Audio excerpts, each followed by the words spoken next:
North to south, coast to coast, around the world. This is the Wells Report. Greetings, my name is John David Wells. We report the news here, honestly and fairly. We analyze the news for fact and bias. We point out both. In other words, we de-propagandize America's propaganda disguised as news. I make commentary. That is not news. That's just my opinion, just as valuable as anybody else's. And that includes you, of course, which is why we debate. So if you have any discrepancy or difficulty or discussion regarding any of the things we do on this broadcast, please, by all means, jump into the conversation. Two ways to do it. You can join us on the chat room. John Beal has just won the Wells Report Derby for today. Yvonne Field right behind him. And good to have both of you here. And the chat room will be going on all day long. And indeed, I interact with it a lot. You can also call me on the telephone. Telephone sitting right there. Operator is standing by. 817-379-2172. 817-379-2172. One of the most amazing things in American journalism is not what you would call strict American journalism. What we are seeing is an American patriot, or maybe more accurately, a human patriot, standing for the things that made this nation the greatest in the history of the human endeavor. And that would be the Constitution and Bill of Rights of the United States of America. And the Bill of Rights leads with something called the First Amendment, guaranteeing free speech and freedom of religion and a free press. The press, long ago, abandoned the truth and chose political sides. And it really doesn't make any difference what media you follow. They have chosen political sides. All bias is bad. It doesn't make any difference whether you happen to agree with one particular news source bias. All bias is bad. What you need is information. It's what we endeavor to do here. The story has thus hinged on Elon Musk, his single-handed purchase of Twitter, a social media platform that was guilty of violating the First Amendment of the Constitution, and yet somehow able to do business in the United States of America. See, this is something else that I've been bringing up time and time again. I believe that if you have a corporation doing business in the United States, you should be constitutionally compliant, which means that you should follow the Constitution and the Bill of Rights. Aside from just being really, really good human rights or human relations policies, human resources policies, the Constitution protects your business from a lot of very bad things that could happen. Like, for example, a whole bunch of people deciding that they are more important than people being able to discuss whatever they choose to discuss in what is the international town square. And certainly the national one. Twitter walked away from the Constitution of the United States. They lost their toy. They lost their power.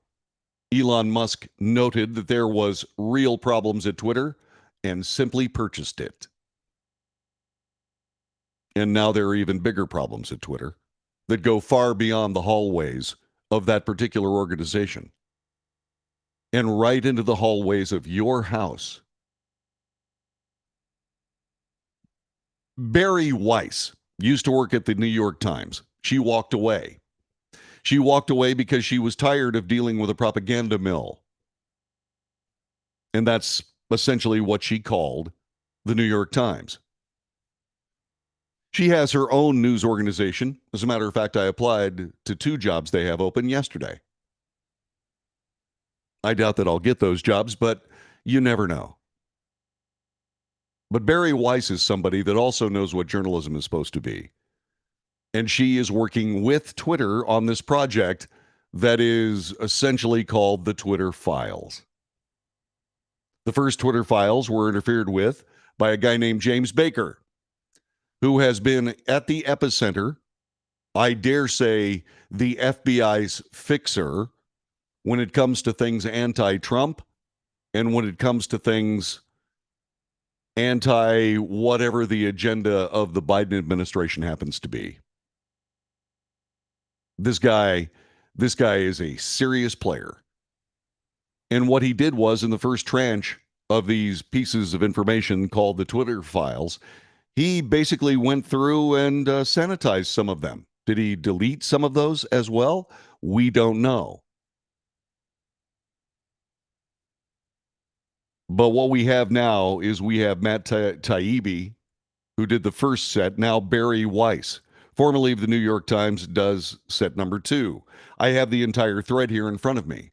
I'm going to report it to you because it's the right thing to do. So this thread, these tweets come out with various points, and they're numbered. Number 1, a new hashtag Twitter Files investigation reveals that teams of Twitter employees built blacklists, prevent disfavored tweets from trending, and actively limit the visibility of entire accounts or even trending topics, all in secret, without informing users. Number 2, Twitter once had a mission, quote, to give everyone the power to create and share ideas and information instantly without barriers, unquote. Along the way, barriers nevertheless were erected.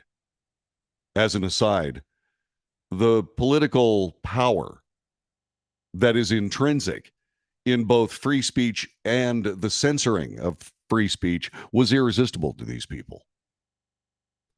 Number 3, this regarding these barriers. Take number 3. Take, for example, Stanford's Dr. Jay Bhattacharya, who argued that COVID lockdowns would harm children. Twitter secretly placed him on a trends blacklist, which prevented his tweets from trending. Number 4, or consider the popular right-wing talk show host Dan Bongino, who at one point was slapped with a, quote, search blacklist. In other words, you couldn't find him if you were looking for him. Number 5, Twitter set the account of conservative activist Charlie Kirk to, quote, do not amplify. Number 6, Twitter denied that it did such things. In 2008, Twitter's Vijaya Gadde, then the head of legal policy and trust, and Kayvon Biekpour, who was the head of product, said, quote, we do not shadow ban. They added, and we certainly don't shadow ban based on political viewpoints or ideology, unquote. They lied. Bari Weiss, what many people call shadow banning, Twitter executives and employees called visibility filtering, or VF. Multiple high-level sources confirmed its meaning. Number 8, think about visibility filtering as a way for us to suppress what people see to different levels. It's a very powerful tool. That's a quote from one senior Twitter employee. Number 9, VF. That refers to Twitter's control over visibility. It used VF to block searches of individual users, to limit the scope of a particular tweet's discoverability, to block select users' posts from ever appearing on the trending page, and from inclusion in hashtag searches. Number 10, all of this done without users' knowledge. Number 11, we control visibility quite a bit, and we control the amplification of your content quite a bit. And normal people do not know how much we do, one Twitter engineer told us. 2 additional Twitter employees have confirmed it. Number 12, the group that decided whether to limit the reach of certain users was the Strategic Response Team, Global Escalation Team, or SRTGET. It often handled up to 200 cases every day. Number 13, but there existed a level beyond official ticketing, beyond the rank and file moderators following the company's policy on paper. That is the site integrity, the site integrity policy escalation support, or SIP-PES. Number 14, the secret group included the head of legal policy and trust, Vijaya Gadde, and the global head of trust and safety, Yoel Roth, subsequent CEOs Jack Dorsey and Parag Agrawal and others. In other words, when Jack Dorsey said he didn't know anything about this, he was lying. Boy, there sure is a lot of lying going on. Number 15. This is where the biggest, most politically sensitive decisions got made. Think high follower account, controversial, another Twitter employee told us. For these, quote, there would be no ticket or anything, unquote. Number 16. One of the accounts that rose to this level of scrutiny was Libs of TikTok, an account that was on the Trends blacklist and was designated as do not take action or user without consulting with SIPPES. Number 17, the account, which Chaya Raichik began in November of 2020 and now boasts over 1.4 million followers, was subject to 6 suspensions in 2022 alone. Raichik says each time Raichik was blocked from posting for as long as a week. Number 18. Twitter reportedly informed Raichik that she had been suspended for violating Twitter's policy against, quote, hateful conduct. Number 19. But an internal SIPPES memo from October of 2022, after her 7th suspension, the committee acknowledged that, quote, LTT, Libs of TikTok, had not directly engaged in behavior violative of the hateful conduct policy. See here. And then what it does is it lists what the policy is. Number 20, the committee justified her suspensions internally by claiming her posts encouraged online harassment of hospitals and medical providers by insinuating that, quote, gender-affirming healthcare is equivalent to child abuse or grooming, unquote. Number 21, compare this to what happened when Raichik herself was doxxed in November 21st, 2022. A photo of her home with address was posted in a tweet that garnered more than 10,000 likes. Number 22, when Raichik told Twitter that her address had been disseminated, she says Twitter support responded with this message, quote, we reviewed the reported content. We didn't find it to be in violation of Twitter rules, unquote. No action was taken. The doxing Twitter is still up. Whoa. Number 23, in internal Slack messages, Twitter employees spoke of using technicalities to restrict the visibility of tweets and subjects. Here's Yoel Roth, Twitter's then global head of trust and safety, in a direct message to colleagues in early 2021. SI has used technically spam enforcements as a way to solve. Let me see if I can get this up here. A lot of times, SI has used technicality spam enforcements as a way to solve problems created by safety under enforcing their policies, which again isn't a problem per se, but it keeps us from addressing the root cause of the issue, which is that our safety policies need some attention. In other words, the censorship wasn't quite comprehensive enough. This is the second tranche of information coming from Twitter, the Twitter files. You're listening to the Wells Report. My name is John David Wells. Telephone number is 817-379-2172. 817-379-2172. This is simply monstrous. There's more coming up next. Stay put.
This is the Wells Report. My name is John David Wells, going over the Twitter Files Dump 2.0. This from Barry White.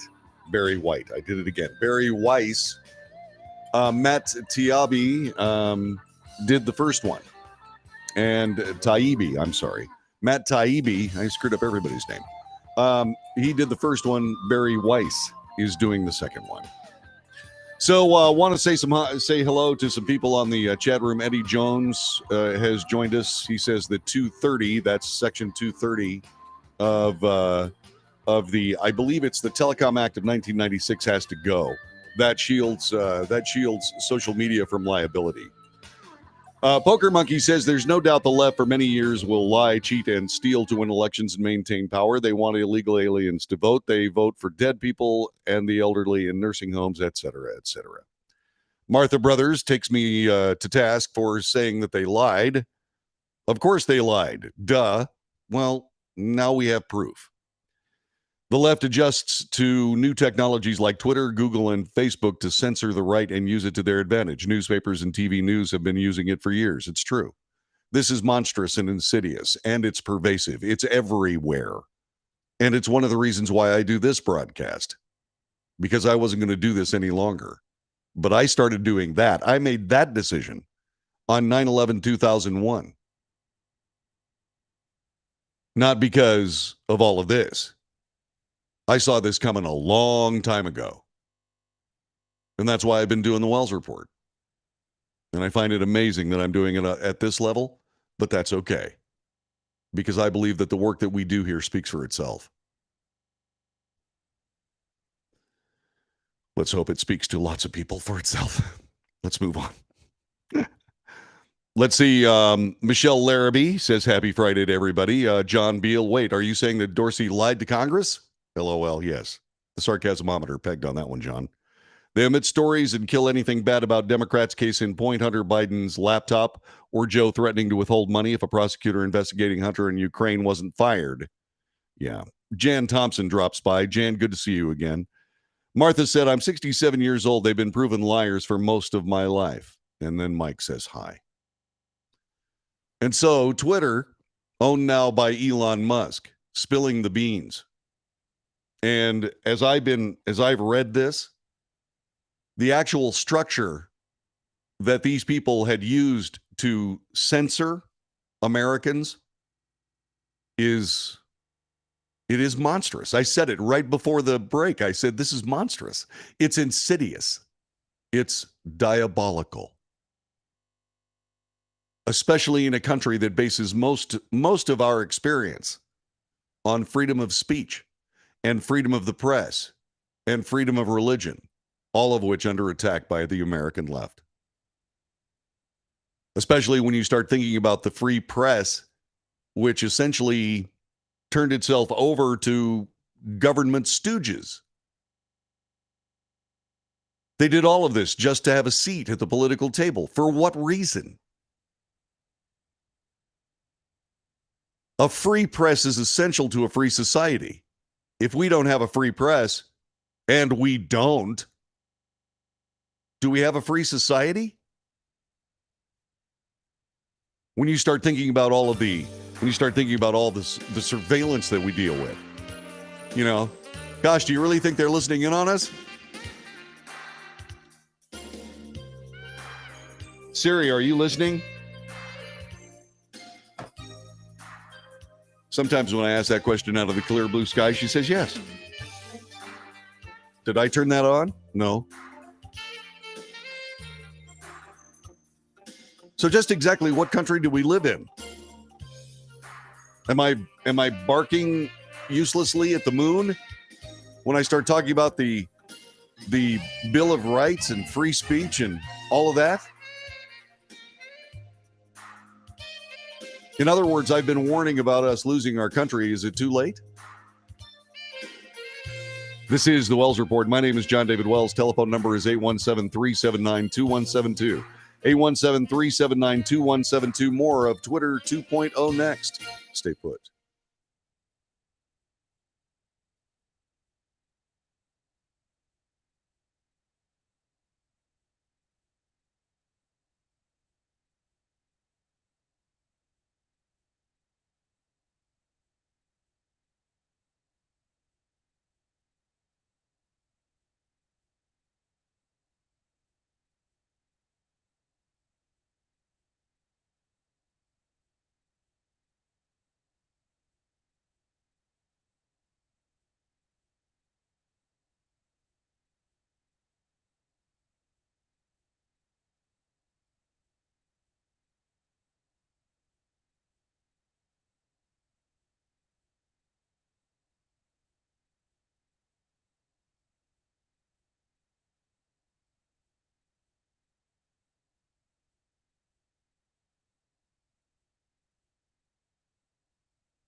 This is the Wells Report. My name is John David Wells. Our telephone number is 817-379-2172. If you find value in this broadcast, please pass it along to your friends. Please do so. Subscribe. Give us a thumbs up. Those matter. So do subscriptions. The more subscriptions that I have, the closer I get to profitability on this broadcast. I believe the broadcast is good enough to be profitable. Do you? If so, help us out. Pass it along. Now, if you'd like to directly involve yourself in the financing of this broadcast, you can. You can go to patreon.com/The Wells Report. Patreon, patreon.com/The Wells Report. $1 or $2 every month would help out a lot. If you'd like to do that, thank you. I'd appreciate it immensely. We're giving you the Twitter Files 2.0 at Barry Weiss, the former New York Times reporter and opinion editor, etc., is doing the work this time around as opposed to Matt Taibbi, who did it before. By the way, he has the next tranche of these that are coming out. In other words, they're tag teaming this, and it's real journalism, and it's worthy of your attention, and we're giving it to you. You can go to Twitter yourself and go to @Barry Weiss, at the symbol, the @ symbol, BARIWEISS. It's all right there, and you can read it for yourself, and I suggest you do. We're at number 24 now. Number 24 in this thread. In a direct message with an employee on health, misinformation, privacy, and identity research team, Roth requested more. That's Yale Roth. Requested more research to support expanding non-removal policy interventions like disabling engagements and de-amplification/visibility filtering. Yoel Roth. One of the biggest areas I'd love research support on is non-removal policy interventions like disabling engagements and de-amplification visibility filtering. The hypothesis underlying much of what we've implemented is that if exposure to, e.g., misinformation, directly causes harm, we should use remediations that reduce exposure and limit the spread virality of the content. It's a good way to do that by just reducing prevalence overall. We got Jack on board, Jack Dorsey. We got Jack on board with implementing this for civic integrity in the near term, but we're going to need to make a more robust case to get this into our repertoire of policy remediations, especially for other policy domains. So I'd love research's point of view on that. Once again, this guy is just simply anti-American from a standpoint of freedom of speech, the First Amendment. He has no idea what's going on here from a standpoint of what America is and what it is not. All he sees is his power. That's all he sees. He is a political and power sociopath, in my humble opinion. Number 25, Roth wrote, the hypothesis underlying much of what we've implemented is that exposure to, e.g., misinformation directly causes harm. We could use remediations that reduce exposure, limit the spread, virality of the content. It's a good way to do that. Number 26, he added, we got Jack on board with implementing this for civic integrity in the near term, but we're going to need to make a more robust case to get this into our repertoire of policy remediations, especially for other policy domains. Number 27, there is more to come on this story, which was reported by these people and the team at the Free Press. Okay, that's at the FP. Keep up with the unfolding story here on our brand new website, The Free Press, a new media company built on the ideals that were once the bedrock of great journalism. All right. This is number 28.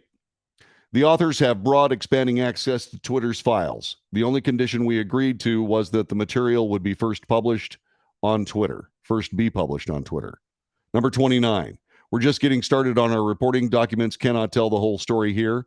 A big thank you to everyone who has spoken to us so far. If you are a current or former Twitter employee, we'd love to hear from you. Please write to tips@thefp.com.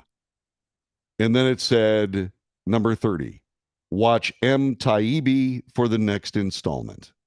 Okay? At M. Taibbi for the next installment. Okay, so there you go. Now, the news surrounding all of this comes from Facebook to get things started. The second installment of Elon Musk's Twitter files confirmed that Twitter was secretly blacklisting certain users and tweets that did not align with the platform's left-leaning agenda. They talk about Stanford University professor of medicine Dr. Jay Bhattacharya as one of the many platforms with blacklisted people, according to information revealed today, or yesterday rather, by the Free Press reporter Barry Weiss. Bhattacharya was secretly blacklisted because he, quote, argued that COVID lockdowns would harm children and thus was unable to trend on the platform. The medical professor spoke with Laura Ingraham about the revelation on Thursday night. Yeah. On the Ingraham angle, Bhattacharya said the suppression of his voice, which questioned much of Dr. Anthony Fauci's guidance on COVID-19, ultimately harmed data, children, and the American public. He believes he was essentially silenced because the opposing arguments were not strong enough to survive the light of day, which was true. We pointed that out here on this broadcast. If we had an open discussion, Laura, the schools would not have closed in the fall of 2020. If we had an open discussion, the lockdowns would have been lifted much earlier because the data and evidence behind them was so bad. So you see, this all contributed to a miserable page of American history. All of this contributed to this. He stated that open, free, and fair conversation should have been allowed on social media during the pandemic to avoid the harmfulness of the lockdowns and the forced vaccination campaigns. He added that he never once used threatening language toward a person, only Dr. Fauci's thoughts. They've gone way too far. It's one thing to suppress violent threats against people, but they've gone way too far. It's one thing to suppress violent threats against people. On the other hand, you can't just suppress thought because it might be correct. The professor told Ingraham he has no clue who requested that he be on Twitter's blacklist, but he believes very strongly there was government direction in the decision. Bhattacharya said he joined a lawsuit filed by doctors and scientists against the Biden administration over the social media censorship related to COVID-19 information. He said the lawsuit has uncovered tremendous evidence that federal agencies directed social media platforms about who and what to censor. You're kidding me. Every American should be outraged. Yes, you should. And remember, we're only talking about Twitter. What happened at Facebook?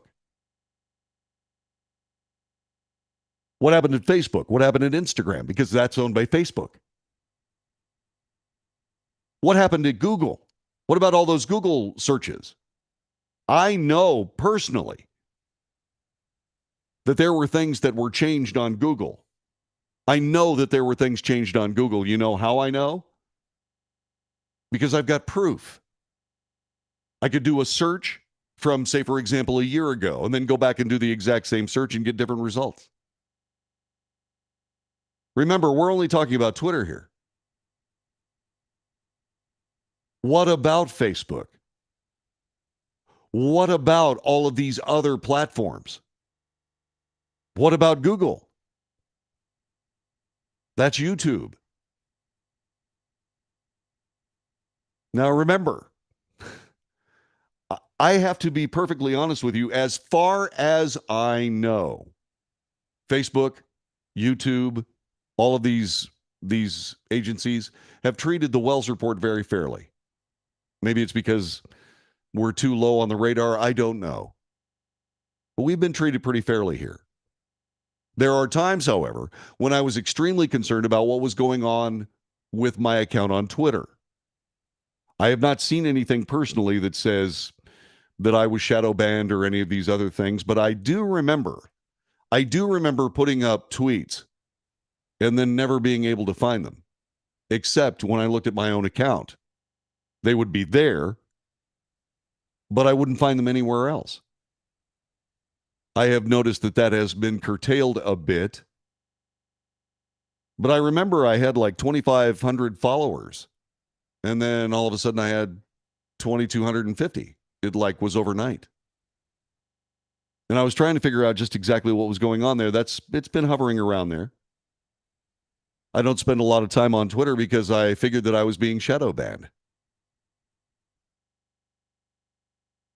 Now, the thing about it is that, this is a small show. But think about it for just a little bit. Think about what it means. Think about not being able to get information that you needed to have. Like from this doctor who said, this is going to screw up our kids. And he was censored for that. Dr. Jay Bhattacharya. He was censored for that. And once again, I keep saying, well, these are private companies, John David. They can do anything they want to. No, they can't. No, they can't. At least they didn't used to be able to. I used to work for private companies all the time that had FCC licenses. They had to operate in the public interest as public trustees. They had to follow certain levels of ethics and so on. It was all from the Communications Act of 1934, which is probably at least as good as a governmental writ as any of those that ever started this nation. It's that good. You ought to read it. There's some things that are out of date. They talk a little bit about the Nazi Party, for example, but, that was just politics of the day. But when you start thinking about what that actual document meant to the United States, it meant that the news had to be the news. You could opine anytime you wanted to. But you had to make sure that everybody knew that you were opining. I do that to this day. I will report the news, and I will not comment on it except to point out fact and bias, which I tell you that I'm going to do. But when I opine, not only do I often say, this is just my opinion, but a lot of times I'll switch cameras. I'll go to this one. So you have a completely different look. This is the news camera. This is the opinion camera. I have another camera, but I have to paint this room. All this back here, I have to paint all this. I have to paint all this, and I haven't had a chance to paint all this. And I, for some reason, I don't want to. The other camera is a really nice one, and I have to mount it on that wall back there. But I just don't want to mount it and then have to unmount it and then paint and then remount it. Is that stupid? It is stupid, isn't it? Yeah, I thought so. Anyway, so that's what I'm doing here. That's what everybody should be doing. That's what Twitter should be doing. This was a decision I made.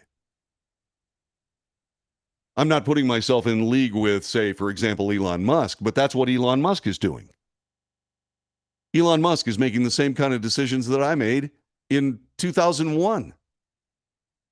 That I was going to waste your time, not 1 ounce of your time, not 1 second of your time, spewing the news, the propaganda of the day. No, I was just going to tell you what was going on.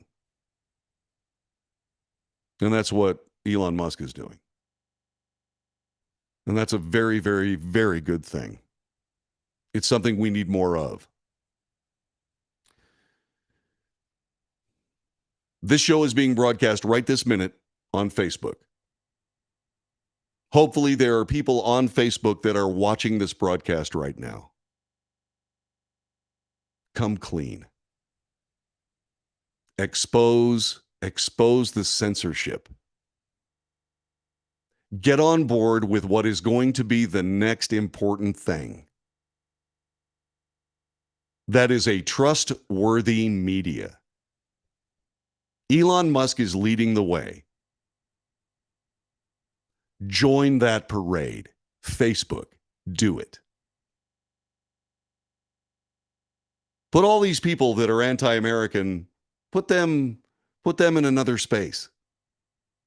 Let them understand what it's like to have their words and ideas and their political delirium set aside for the sake of the greater good, quote unquote. If you get stuck, if you don't know what to do next, just read the Bill of Rights again. Infuse the Bill of Rights into everything you do. I'd say the same thing to Google, but I think they're just too far gone. I think they're too far gone. Again, that's my opinion. That's why I'm talking to this camera. This is the Wells Report. My name is John David Wells. Our telephone number is 817-379-2172, 817-379-2172. We have lived through years of censorship and anti-American oppression. But we're climbing out of it thanks to Elon Musk. Food for thought. Back with more in a moment.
This is the Wells Report. My name is John David Wells. Our telephone number is 817-379-2172, 817-379-2172.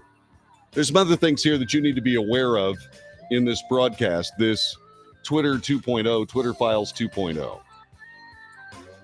According to reporting from Fox News, the wife of James Baker, Twitter's former deputy general counsel and former general counsel for the FBI, who Elon Musk fired on Tuesday of this week following his role in handling the Hunter Biden laptop story, helped register Hillary Clinton voters and was involved in other Democrat activism, according to posts.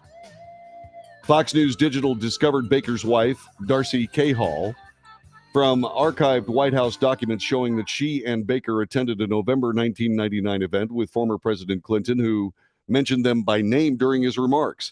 The pair were further matched through various records, including property and local board documents. The couple also appears together in older pictures in one of her social media accounts. Cahall was actively involved in politics in Tacoma Park, Maryland, where they reside. According to a July 2016 post from the Tacoma Park for Hillary Facebook page, she worked as a co-voter registration leader to rally voters on Clinton's behalf months before Baker was involved with FBI's Russia investigation involving former President Donald Trump. Cahall's Democrat activism, however, extended beyond Clinton. The same election cycle, she supported Democrat Representative Jamie Raskin, who represents Maryland's 8th congressional district. That includes part of Montgomery County, where they live. Cahall's name appears in a now-removed 2016 post from Raskin's campaign website, showing that she had signed on as part of the Women for Raskin's team, according to a cached page of the site captured by the Wayback Machine. Additionally, Cahall had thrown her support behind failed Maryland Democrat gubernatorial candidate Tom Perez. In October of 2021, she pushed a small $60 donation to his campaign, according to Maryland campaign finance records. All right, so it's not a big deal.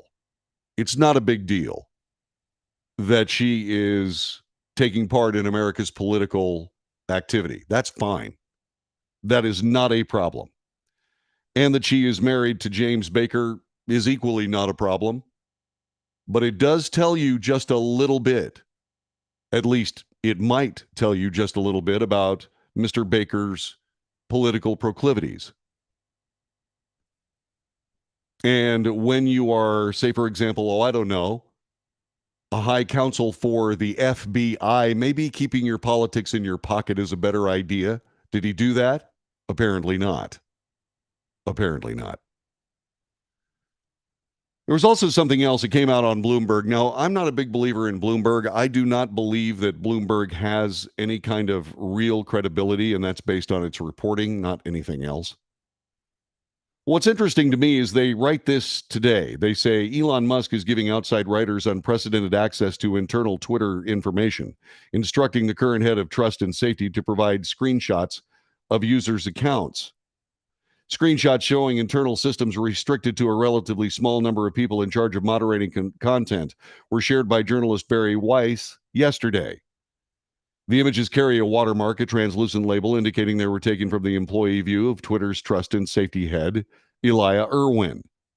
The watermark screenshots taken December 7th, 2022, raised concern about whether Weiss had access to Irwin's internal account, which would also mean access to sensitive information like a user's private messages, according to people with knowledge of Twitter's systems. Well, obviously. See, this is Bloomberg saying, hey, you know what? They've got everything. Exactly. And they're saying that somehow this is a leak. And they're also talking about, Bloomberg is now talking about how this could be dangerous about outside data access.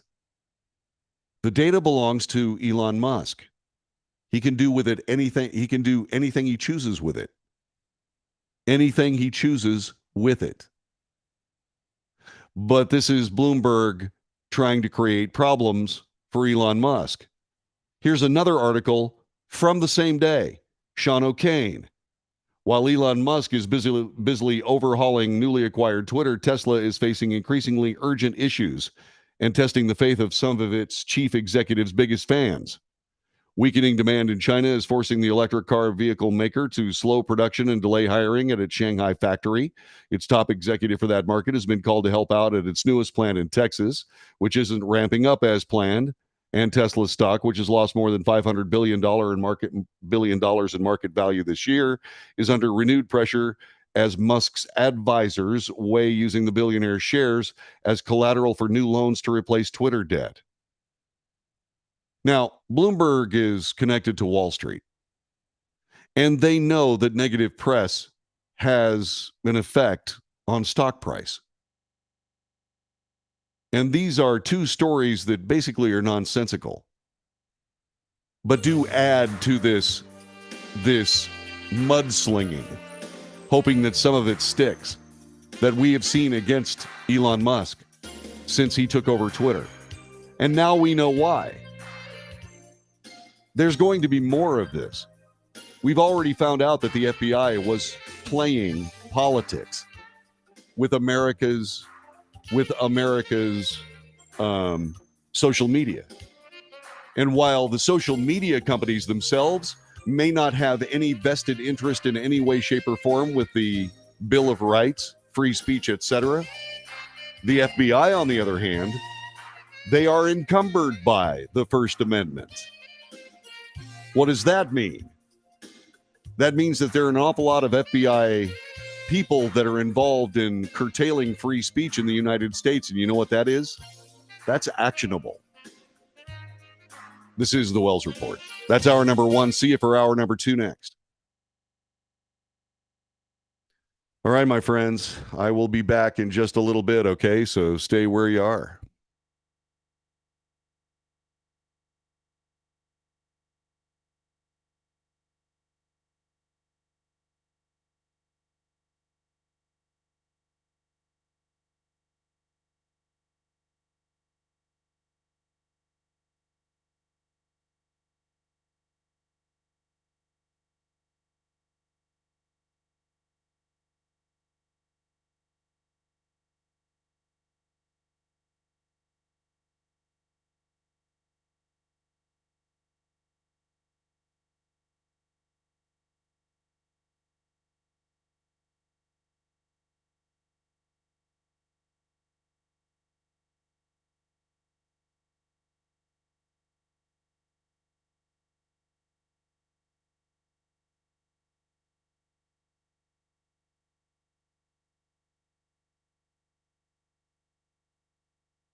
North to south, coast to coast, around the world.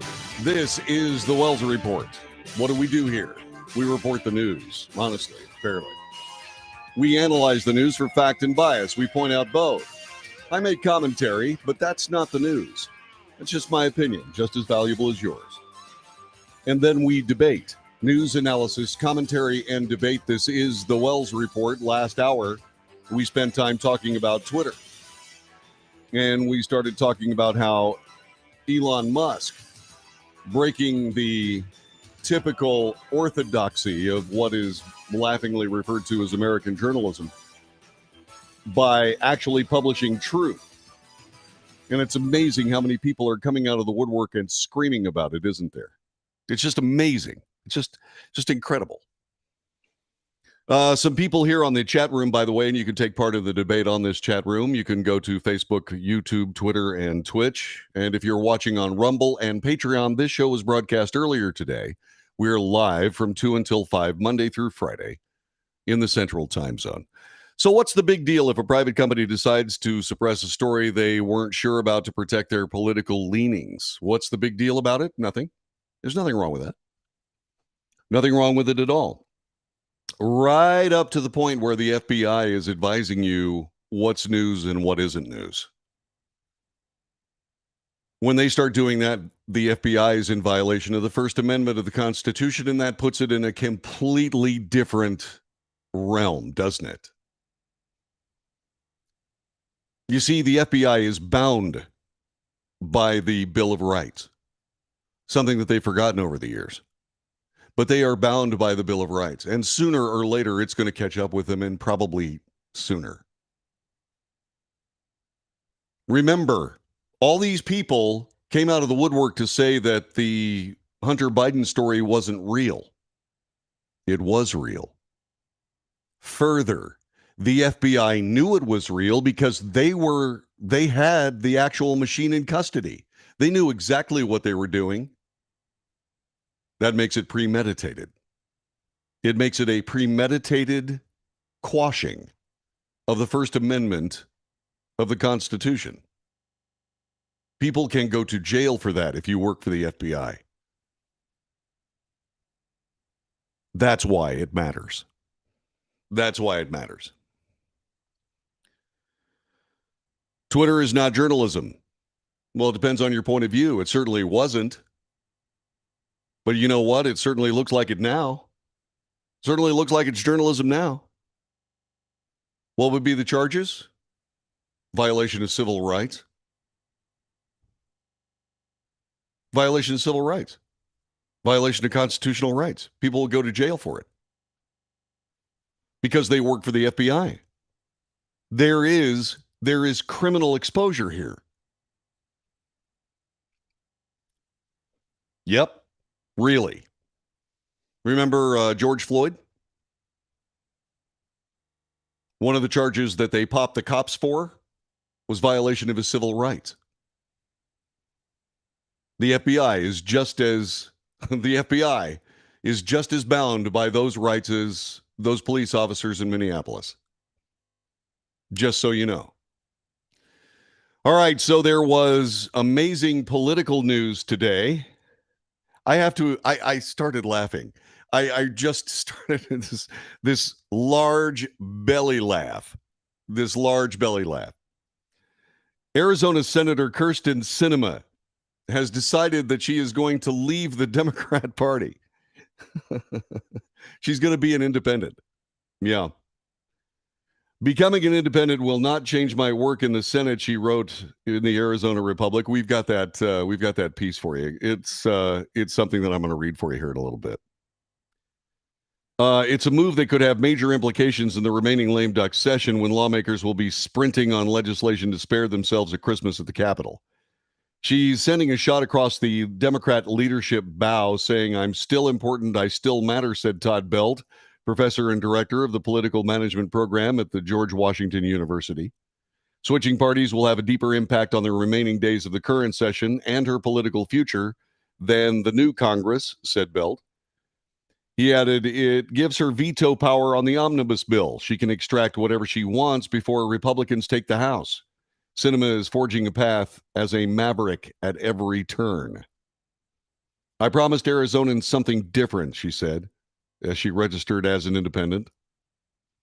Sinema already acted independently as a Democrat. Her party switch makes it formal, which had been a feature of her time in the Senate since 2019. For example, she voted with Republicans on taxes, with Democrats on LGBTQ rights, gun control, infrastructure, Trump impeachments, efforts to mitigate COVID, inflation, and more. A day before announcing she had switched her party affiliation to independent, she cheered the passage of her Bipartisan Respect for Marriage Act in the House and advancement to President Joe Biden's desk. Sinema's switch to independent comes decades after she started in politics with the Arizona Green Party and voted as a progressive through much of her career. On Friday, today, she joined the ranks of independent Senators Angus King of Maine and Bernie Sanders of Vermont, who caucuses with Democrats. Keeping her committee assignments, she indicated her party switch to independent won't change the balance of power much, other than giving her more political power and swing Democrat Senator Joe Manchin of West Virginia. Manchin has been the senator to watch in this Congress, said Belt. Sinema has made herself a new pivot point to watch heading into the new Congress. Sinema's 6-year Senate term is up in 2024. The Democrats will very likely try to primary her. I wonder if they'll be successful. Before switching her party affiliation to independent, she faced a potential 2024 primary challenge from Representative Ruben Gallego, an Arizona Democrat who told MSNBC last month that Sinema did nothing to help Democrat candidates in this year's midterm elections. Leaving the party means that she would not be a part of the Democrat Party, whether or not Gallego decides to run. The primary Sinema Political Action Committee issued a scathing statement. Today, Kyrsten Sinema told us what we've already known for years. She's not a Democrat. She's simply out for herself.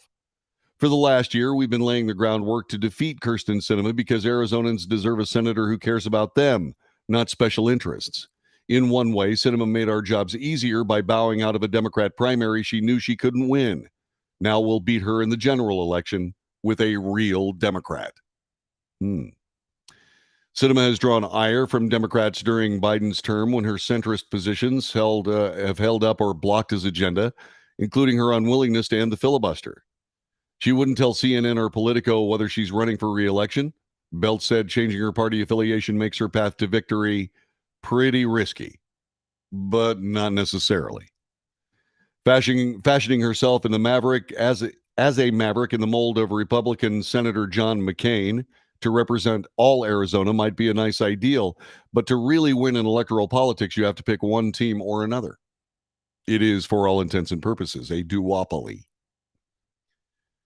Though Sanders has been able to be reelected as an independent, he has decades of Senate experience and name recognition. Sinema is a freshman senator. They tend to be easier to unseat than someone who has been in office for decades. Sinema's switch marks the first time a U.S. senator has switched parties since April of 2009, when the late Senator Arlen Specter of Pennsylvania switched from Republican to Democrat, claiming the GOP had moved too far to the right. Specter, who was Pennsylvania's longest-serving senator with 30 years in office, lost in the 2010 Democrat primary. The move comes days after an exuberant Majority Leader Chuck Schumer said his Democrat Party's new 51-49 majority in the Senate would make it a lot quicker, swifter, and easier to get things done in the upper chamber. In a statement just before noon today, Schumer was staying positive. We'll maintain our new majority on committees, exercise our subpoena power, and be able to clear nominees without discharge votes. The last is especially important for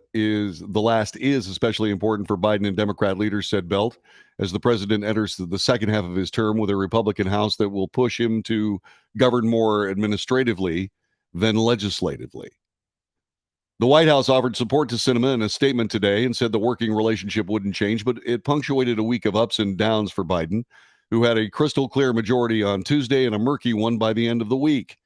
Quote, we understand that Sinema's decision to register as an independent in Arizona does not change the new Democrat majority control of the Senate, and we have every reason to expect that we will continue to work successfully with her, said White House Press Secretary Karine Jean-Pierre, describing Sinema as a key partner on some of Biden's biggest wins, such as the Inflation Reduction Act and the Respect for Marriage Act. A confident Senator Amy Klobuchar of Minnesota also remained positive on CNN, claiming that Sinema's switch does not take away the victory Democrats have in the Senate majority. She's going to continue to work with us, said Klobuchar. I don't think it's going to greatly change the way the Senate is working right now, but it does change the mood and the messaging. The majority party thought they finally had disproved the narrative of Democrats in disarray, but now they're not. It's another black eye for Democrats who thought the days of Vice President Kamala Harris as a tie-breaking vote were behind them. Sinema's announcement drew mixed reaction from Democrats while also receiving cheers from figures in the Republican Party. Senator Alex Padilla of California said this morning he was a little surprised but not shocked about Sinema's decision to leave the Democrat Party. I don't expect much to be changed, to be honest, he said on MSNBC's Jose Diaz-Balart reports. He's shown that she has an independent streak on how she operates. Padilla said that Sinema's core values, battling climate change, fighting for LGBTQ plus rights, defending reproductive rights, are still progressive. I look forward to continuing to work with her on a lot of these important issues. So she has written an op-ed piece, and it's in the Arizona Republic today. And here's what she says. There's a disconnect between what everyday Americans want and deserve from our politics and what politicians and political parties are offering. I'm privileged to represent Arizonans of all backgrounds and beliefs in the U.S. Senate. I'm honored to travel to every corner of our state listening to your concerns and ideas. While Arizonans don't agree on all the issues, we are united in our values of hard work, common sense, and independence. We make our own decisions using our own judgment, lived experience to form our beliefs. We don't line up to do what we're told, automatically subscribe to whatever positions the national parties dictate, or view every issue through labels that divide us. Each day, Arizonans wake up, work, and live alongside people with different views and experiences, usually without even thinking about partisan politics. Arizonans expect our leaders to follow that example, set aside political games, work together, make progress, then get out of the way so we can build better lives for ourselves and our families.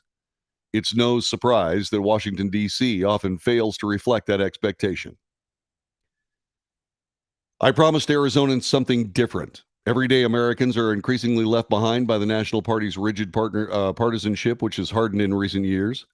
Pressures in both parties pull leaders to the edges, allowing the loudest, most extreme voices to determine their respective parties' priorities and expecting the rest of us to fall in line. In catering to the fringes, neither party has demonstrated much tolerance for diversity of thought. Bipartisan compromise is seen as a rarely acceptable last resort, rather than the best way to achieve lasting progress. Payback against the opposition party has replaced thoughtful legislation. Americans are told we have two choices, Democrat or Republican, and that they must subscribe wholesale to policy views the parties hold, views that have been pulled further and further toward the extremes. Most Arizonans believe this is a false choice. When I ran for the U.S. House and Senate, I promised Arizonans something different. I pledged to be independent and work with anybody to receive lasting results. I committed I would not demonize people I disagreed with, exchange in name-calling, or get distracted by political drama.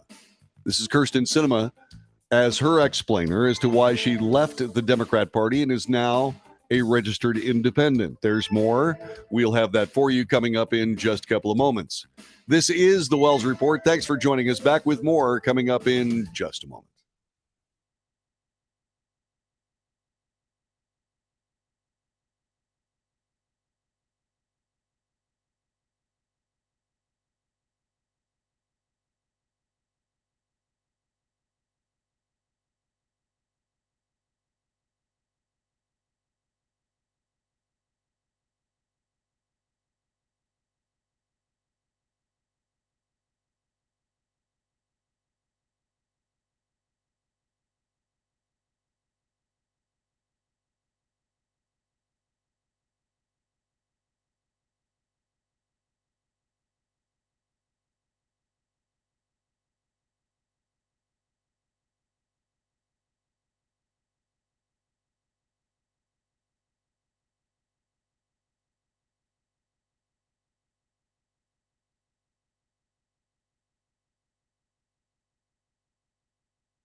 This is the Wells Report. My name is John David Wells. Our telephone number is 817-379-2172. Kyrsten Sinema has decided to register as an independent in Arizona instead of a Democrat. And she wrote an op-ed piece in the Arizona Republic today to be able to explain it, by the way. And we are giving that reportage to you today. All right. And this is what she said. I promised I would never bend to party pressure. I would stay focused on solving problems and getting things done for everyday Arizonans. My approach is rare in Washington and has upset partisans on both sides. It's also an approach that has delivered lasting results for Arizona.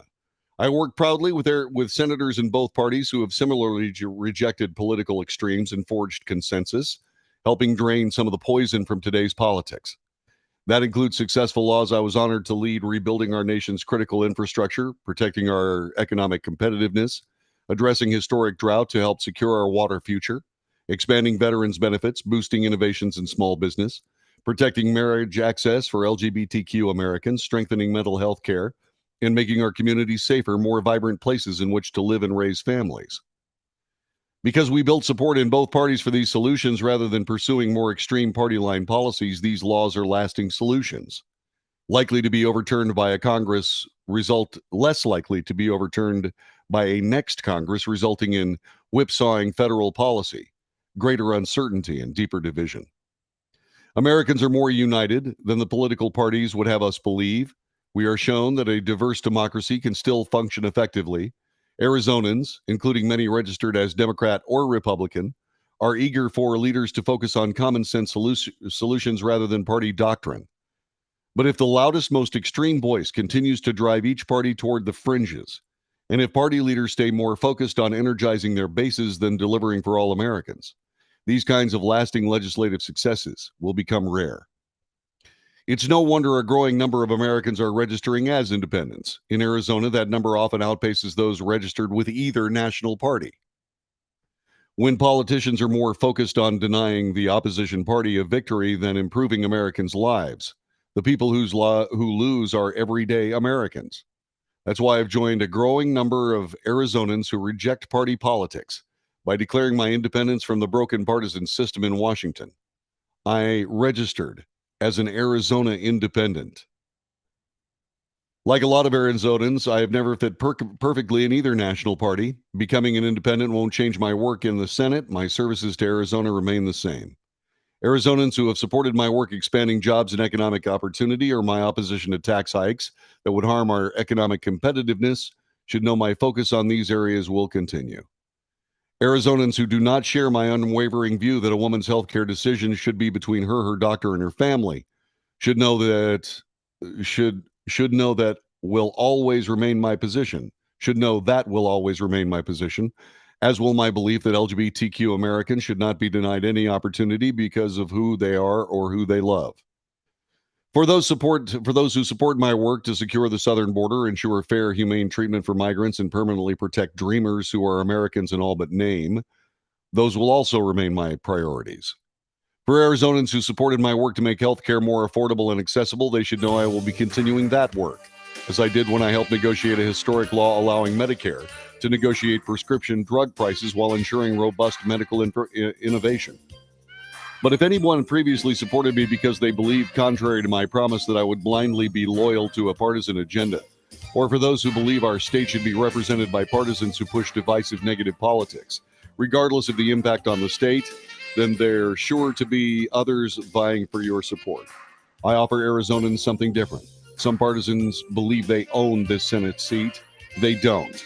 This Senate seat doesn't belong to a Democrat or a Republican boss in Washington. It doesn't belong to one party or another, and it doesn't belong to me. It belongs to Arizona, which is far too special a place to be defined by extreme partisans and ideologues. It's an honor to represent the state I love so much in the U.S. Senate. While I do, I pledge continue to doing what I promised, to be an independent voice for Arizona. Kyrsten Sinema. Back with more of the Wells Report in just a moment.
This is the Wells Report. My name is John David Wells. We bring you the news. We analyze the news for fact and bias. We point it out.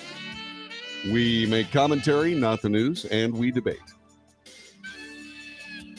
Kyrsten Sinema decided to become an independent today.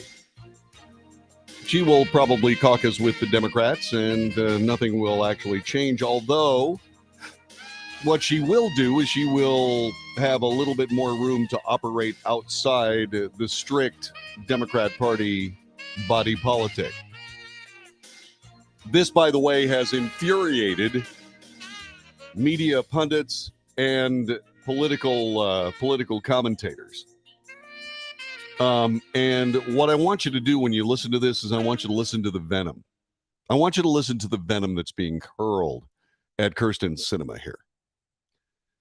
Some liberal media pundits and commentators were stunned or not surprised, but still angry this morning after Arizona Senator Kyrsten Sinema announced she was leaving the Democrat Party and registering as an independent.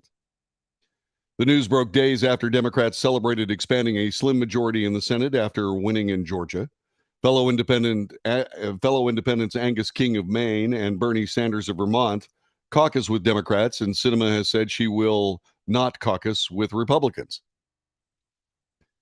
Some Democrats, liberal media anchors, and political commentators erupted with anger and shock to Sinema's decision, including Democrat operative Adam Parkomenko. He fumed, quote, "I see Kyrsten Sinema is still great at being the effing worst," unquote. Wow. Listen to this. Listen to what these people are saying. You know, these are people that have absolutely no problem with Kyrsten Sinema as long as she follows this leftist agenda. But if she does anything outside that, listen to what they say. Left-wing MSNBC host Mehdi Hassan reacted to the news, quote, "In the most shocking, surprising, and unexpected news in modern American political history, Senator Kyrsten Sinema is leaving the Democrat Party, which makes sense because, one, she was never really a Democrat, and two, she can't win a Democrat primary in 2024, so Sinema being Sinema," unquote. Sour grapes much? Former MSNBC host Keith Olbermann, at one point, the greatest sportscaster I ever saw. I called him in Bristol, Connecticut, and told him so. I said, "You're the best I've ever seen." And I explained that I knew what I was talking about because I was a broadcaster. He said, "Thank you." I said, "You're welcome." That was the whole conversation. Olbermann, who previously claimed he dated Kyrsten Sinema, roasted her on Twitter, quote, "You are ethically unfit to continue serving as a United States Senator, manipulative, deceptive, messianic, without principles. I urge you to resign your office immediately." Keith, I have to do it. You know, I like you very much. I do like Keith Olbermann very much, but your politics, man, they're totally gone. And you lost your mind. Anyway, but that being said, all I can tell you is that what would it be like to actually be able to resign instead of getting fired? I'm sorry, I had to say it. I just had to say it. I just did. You are ethically unfit to continue serving as a United States Senator. Goodness gracious. MSNBC analyst Brittany Packett Cunningham called it, quote, "confirmation that Sinema is the worst," unquote. Far-left activist Charlotte Clymer wrote, quote, "Her own greed and narcissism is her political party," unquote. Wow. Wow.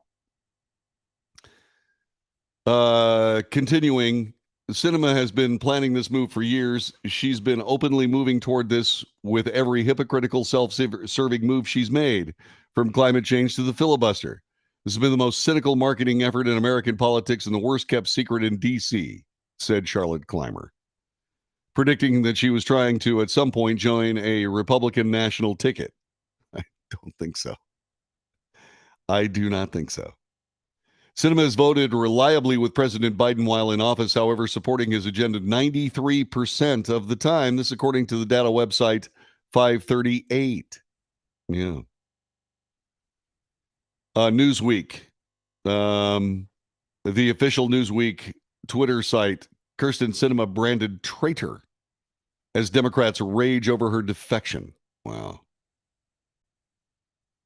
Obvious point, but Sinema almost certainly was going to draw a primary challenger and was going to have a very tough race at MSNBC anchor Chris Hayes. He also complained that other Democrat senators in Arizona, Mark Kelly, won his race with way less drama. Yeah. It depends on your point of view as to what drama actually is. We don't know what's going on in the mind of Kyrsten Sinema, but sometimes we can look at her and we can ask ourselves, what is she thinking? Who said that? MSNBC anchor Joe Scarborough on Morning Joe this morning.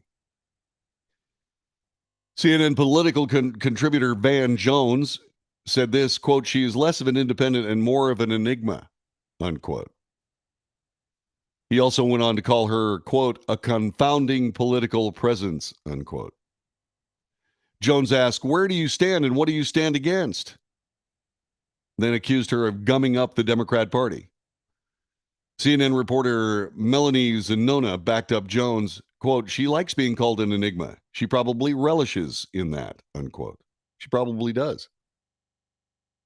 I mean, think about this for just a couple of seconds. If you could get to Washington, D.C., with all those people not knowing how you were going to vote, wouldn't that be an advantage? The answer is yeah. Sinema tweeted this morning that she has joined a growing number of Arizonans who reject party politics by declaring independence from the broken partisan political system in Washington and formally registering as an Arizona independent. In an interview with CNN anchor Jake Tapper, Sinema was warned that Democrats were going to call her every name in the book.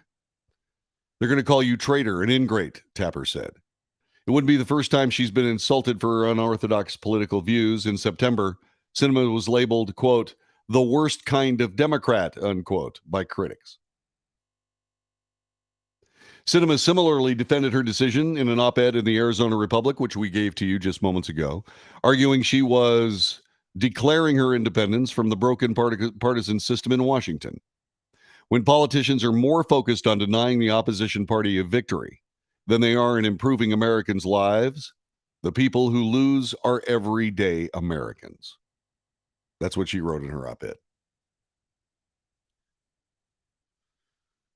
I understand completely what Ms. Sinema is doing.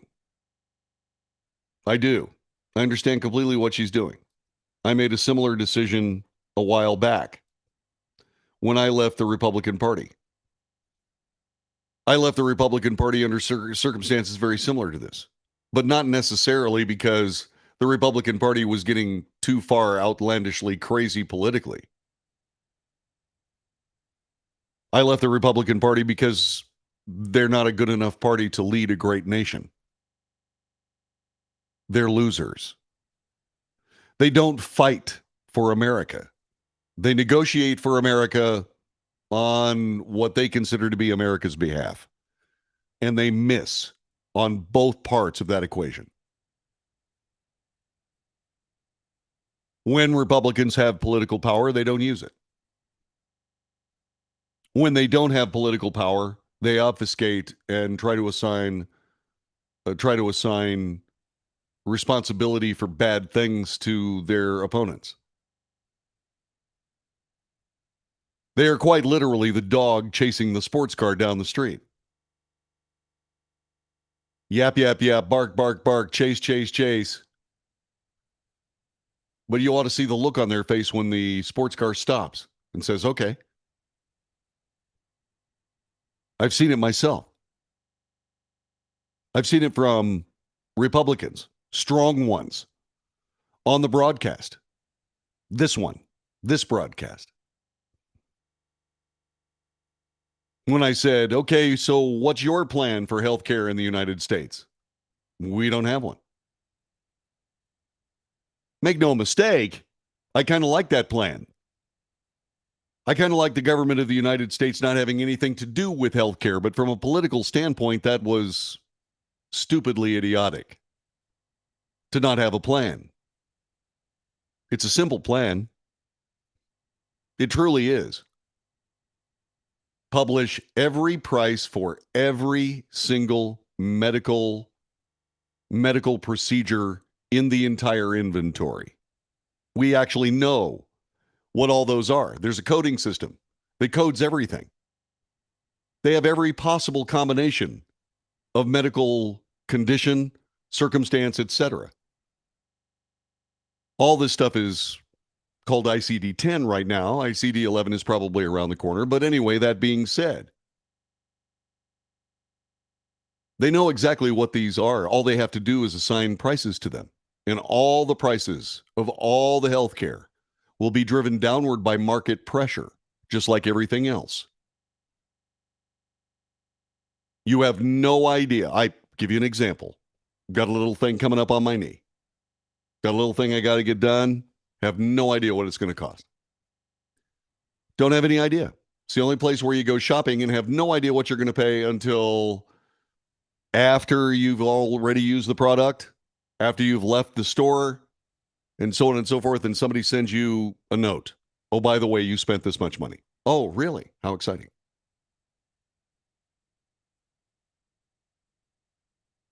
That should have been their program, but they didn't have one. Why? Because they're not good enough to lead a great nation. The Republican Party is a collection of losers. And this has to do with the fact that people like Mitch McConnell spent decades in the United States Senate as the minority party. And make no mistake, I'm telling you, the Republican Party, especially in the United States Senate, really great at being losers. I mean, they are great at it. They're great at being losers. But I will tell you, I know what Kyrsten Sinema is talking about here. Not for the same reasons, not politically, but because the mainstream parties are not serving we the people. They are serving themselves. And it's just as easy as could possibly be that people who will look at, excuse me, people who will look at the move that Kyrsten Sinema made as self-serving. It's typical. It's low-hanging fruit. But I don't hear that in her voice, and I don't hear that in what she's talking about. I don't even hear that or see it in her actions. What I see is somebody that could have, if she had any of those other motivations to make this move, there are a lot better times for her to do it than this one. Lot better time, lot better opportunities. I think she's sincere. And I think that's good. We'll see what happens. Her seat is up in 2024. Had I any input on what she was doing, even though I disagree with her vehemently in politics, I'd say, goodness sakes, please run. Certainly in the Democrat primary. Would I want her to win the Arizona election? Well, since I don't live in Arizona, it's none of my business. If I did live in Arizona, no, I wouldn't want her to win. But neither would I want some leftist, progressive, Democrat, crazy person to win that seat either.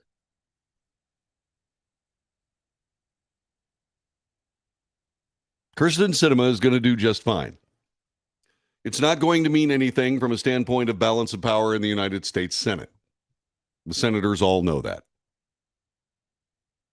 But the one thing that I want you to take away from all of this reporting is the horrendous venom coming from the mainstream media, coming from these left-wing apologists, these pundits. You know, these people that would say the horrible things they've said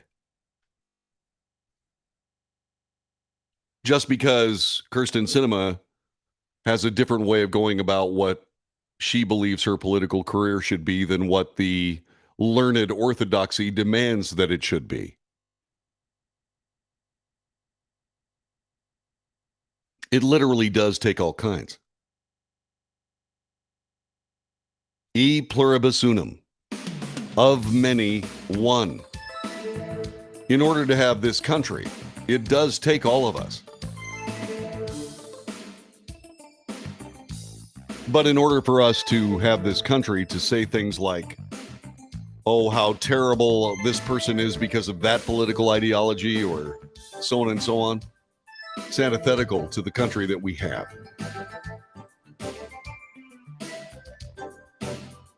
These people honestly believe that this is their nation to do with as they choose, and that is wrong. I applaud Kyrsten Sinema. I understand it probably won't matter much to politics in the United States, but it might matter to the people that she serves in Arizona. And I wouldn't be surprised if in 2024, if she does decide to run again, that she doesn't win that election as an independent. This is the Wells Report.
This is the Wells Report. My name is John David Wells. Our telephone number is 817-379-2172,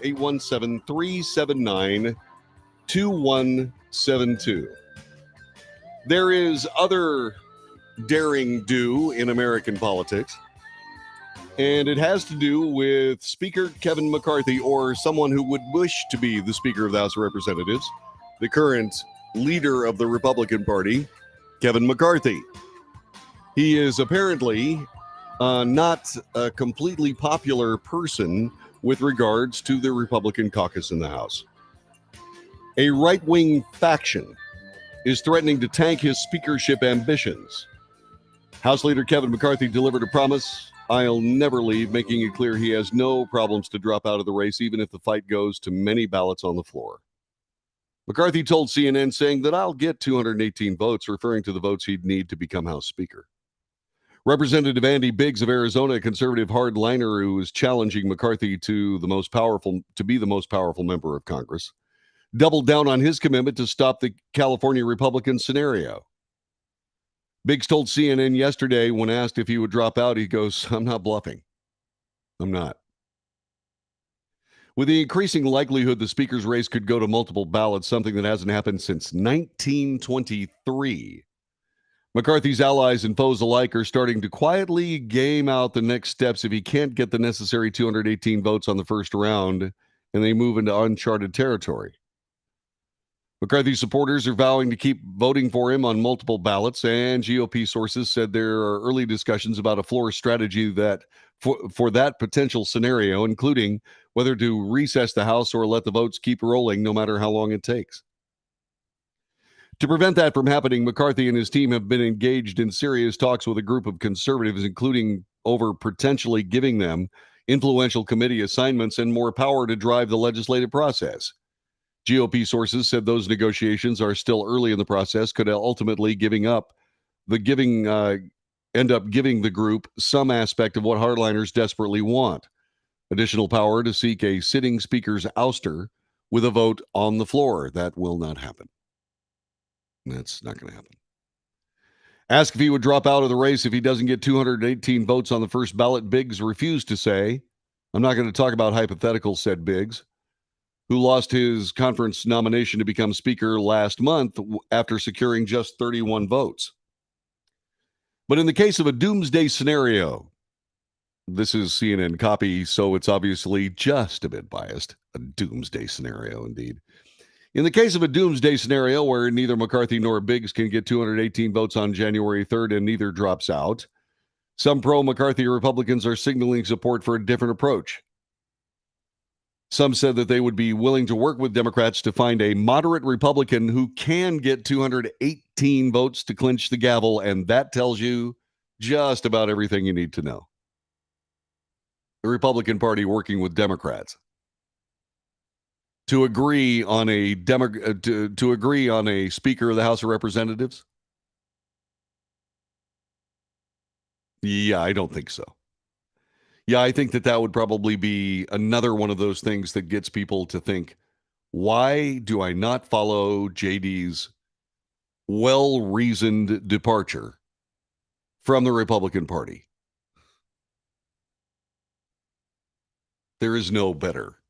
There's just no better way of understanding this. Anyway, so McCarthy's supporters are vowing to keep voting for him on multiple ballots. He is not going to talk about hypotheticals, said Biggs. He lost his conference nomination. But in the doomsday scenario, once again overbroad, some pro-McCarthy Republicans are signaling a different approach. They'd be willing to work with Democrats. That's ridiculous. That's why I am not a Republican. Yeah, we'd work with Democrats. We finally have a majority in the United States House of Representatives, but we'll work with Democrats on a speaker. Great. Our initial plan is to vote for Kevin and let him fight this out repeatedly, but if they think they're going to use this to infinity to drive him out, we're not going to bend to their will, said Representative Don Bacon, a Nebraska Republican. Bacon asked if GOP hardliners don't bend, then would he be willing to work with Democrats to find another more moderate Republican to secure the 218 votes to become Speaker?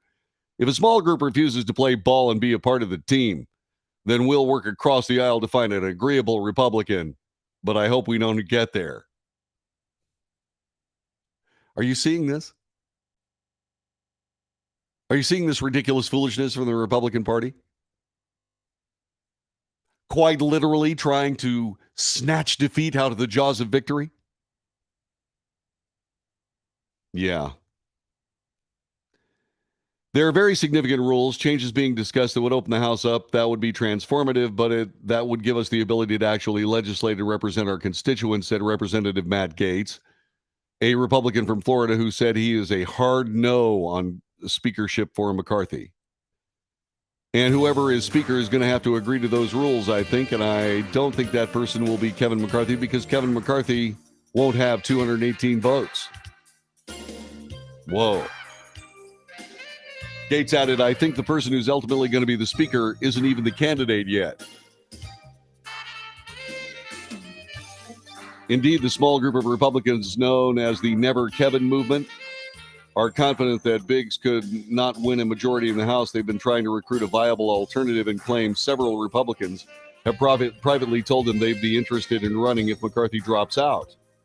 Their goal in voting for Biggs is to show that McCarthy is weak on the first ballot, which they hope would inspire other candidates to jump in. Yeah. I still think that Kevin McCarthy is going to be the Speaker of the House. We will see. Never Kevin, indeed. You're listening to the Wells Report. My name is John David Wells. That's hour number 2. Stick around. Hour number 3 is right around the corner. And just like that. Okay. One more, so hang with us. Back in a second.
North to south, coast to coast, around the world. This is the Wells Report. Greetings, my name is John David Wells. What do we do here? We report the news honestly and fairly. We analyze the news for fact and bias. We point out both.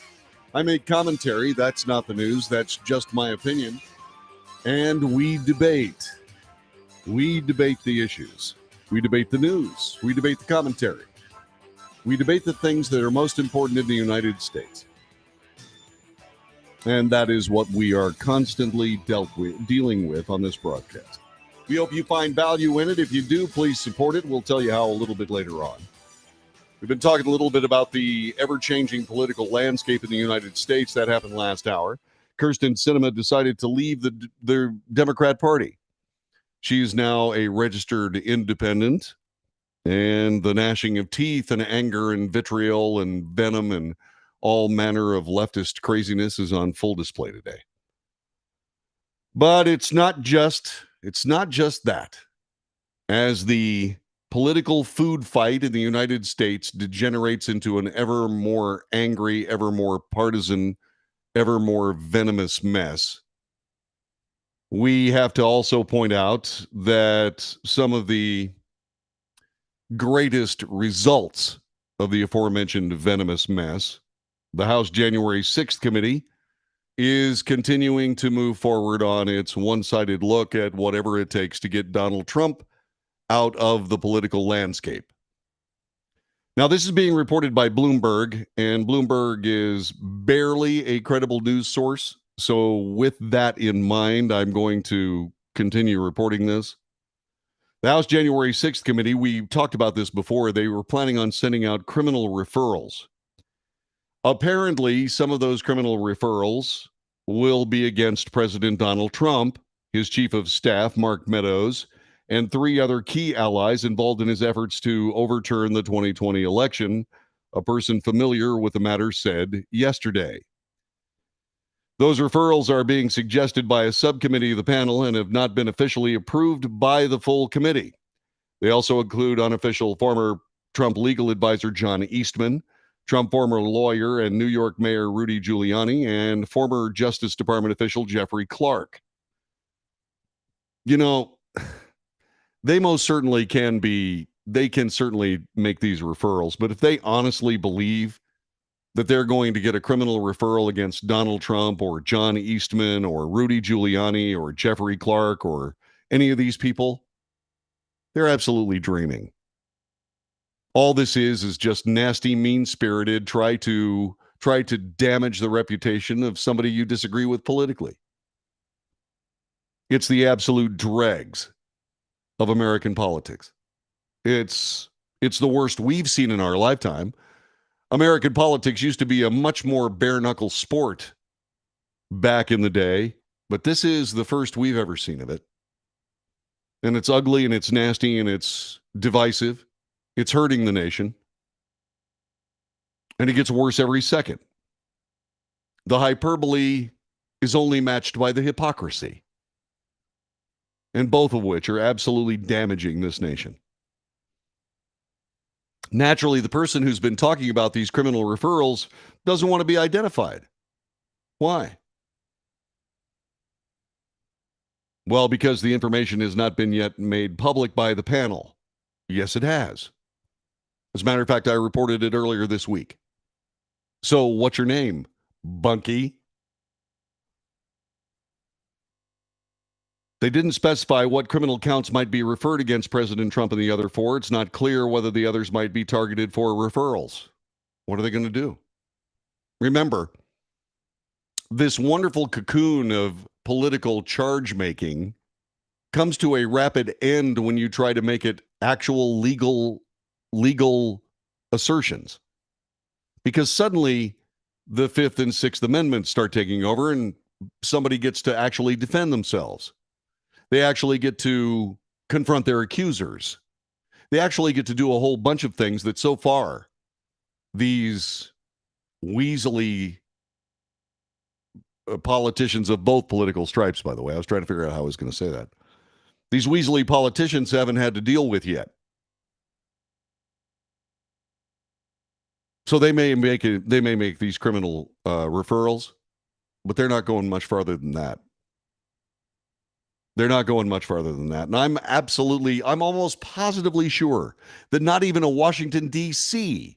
grand jury is going to be able to look at this cobbled up mess, especially in light of what we know from Twitter and elsewhere, and try to actually indict a former president of the United States. These people are overplaying their hand. It's happening again. And it's awful. By the way, a federal judge in Washington, D.C. is going to hear arguments in a closed-door hearing. It's supposed to be going on today about whether to force a representative of Donald J. Trump's presidential office to swear under oath that there are no more classified documents of any kind in Mr. Trump's properties. This according to two people familiar with the matter. The judge is Beryl Howell, also being asked to decide whether to impose financial penalties or issue a contempt finding if no one from Mr. Trump's office agrees to formally vow that, to the best of their knowledge, all of the classified materials he took from the White House when he left office last year have been returned to the government. So let me see if I got this straight. They want to charge people in the Trumposphere with contempt if they don't certify that there are no more classified documents, and they want to get somebody guilty of contempt if they do say that there are no more classified documents and any others happen to turn up. Remember, Donald Trump's lawyers, his own lawyers, commissioned a search of all the properties to make sure that there wasn't anything left.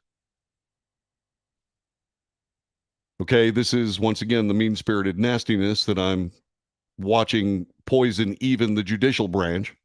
The hearing is in federal district court in Washington, is being held at the request of federal prosecutors who asked Judge Howell in recent days to declare Mr. Trump in contempt of court for failing to obey a grand jury subpoena that was issued in May, seeking the return of all classified records in the office's possession. The request by the government came months after frustration with the former president and his lawyers, who have repeatedly made assurances to prosecutors the sensitive material had all been returned, only to find out there was more.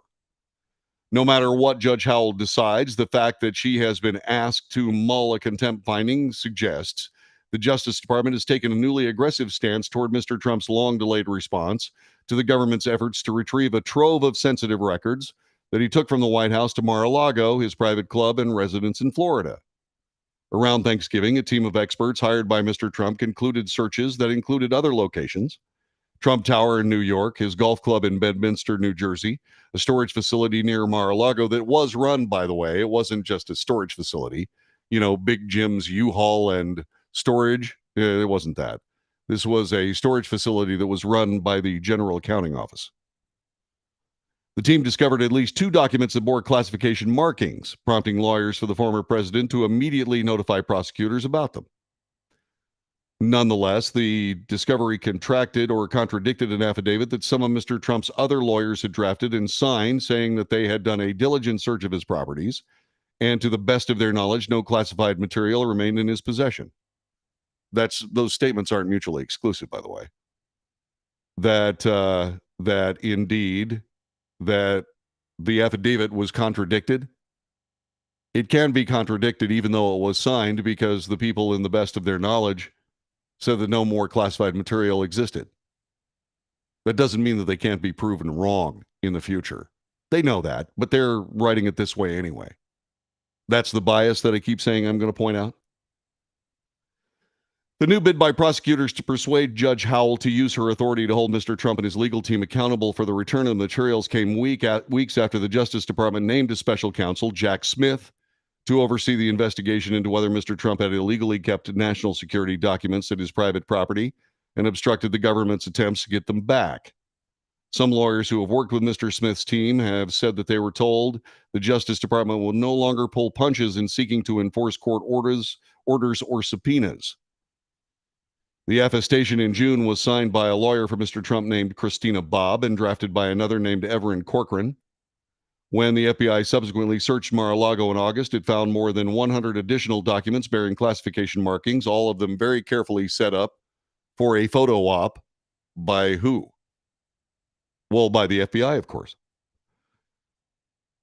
Clumsy. The initial grand jury subpoenas were issued in May after officials with the National Archives, after nearly a year of attempts, received 15 boxes of materials from Mr. Trump's club at Mar-a-Lago in January and discovered that they contained dozens of classified documents. It's unclear whether Judge Howell will rule from the bench today, reserve judgment, or seek to have the two sides work out their disputes. I'm kind of hoping for the latter, in case you're wondering. I haven't heard anything about that, by the way, but I will keep my eyes open. Let's see, just a second here. Judge, Judge Beryl, Beryl, Howell. Let's see how she's voted or what she's done here. Let's see if she's in the news. Let's go take a look. And no, they're just still hearing the case. All right. The DOJ prosecutors and Trump attorneys arrived for the closed door hearing. That was about 40 minutes ago. So it's just going on now. All right. So that is the very latest. You can't have a day of reporting of political intrigue without having Donald Trump involved in some way, shape, or form. And so there you go. Look, the simple case of the matter is this. All right. President Donald Trump is going to force the United States government to deal with executive privilege. They haven't done it yet. There are an awful lot of people that make a whole bunch of brave assertions about what President Trump has done and what President Trump hasn't done. They have absolutely no idea what they're talking about. And further, the simple case of the matter is that this is uncharted territory. The reason it's been uncharted is because there's always been give and take. That's because there's never been a real political imperative to rid the political process from somebody who is a disruptor before. Donald Trump is most assuredly that. And both sides of the political mill are doing their absolute dead level best to rid themselves of this troublesome patriot. And that is exactly who Donald Trump is. These troublesome patriots that keep screwing things up for everybody else. When I say everybody else, I'm talking about all the totalitarian anti-American thugs that are out there. You know, and if it's not Donald Trump, guess who else it is? My goodness gracious, it's Elon Musk. These people keep showing up.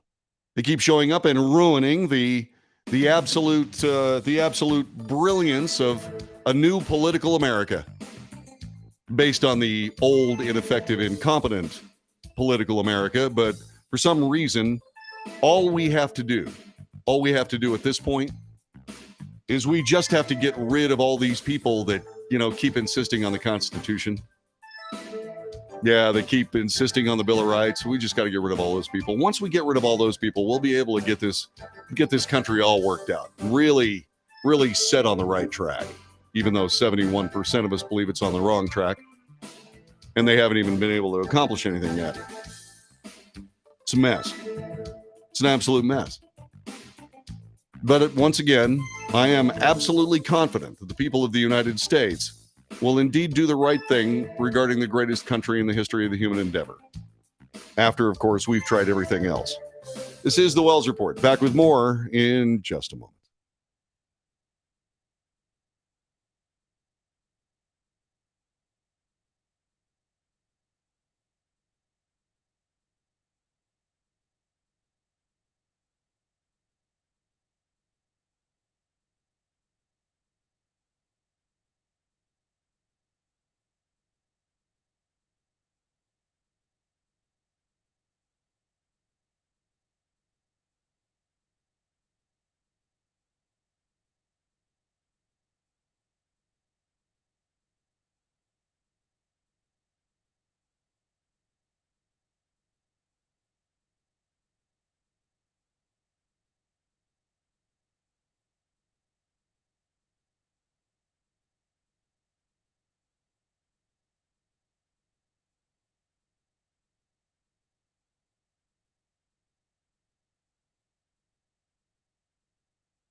This is the Wells Report. My name is John David Wells. Our telephone number is 817-379-2172. 817-379-2172. You can find us on the chat room that is available to you at Facebook, YouTube, Twitter, and Twitch. I want to thank the people that are watching on Twitch and on YouTube and on Facebook.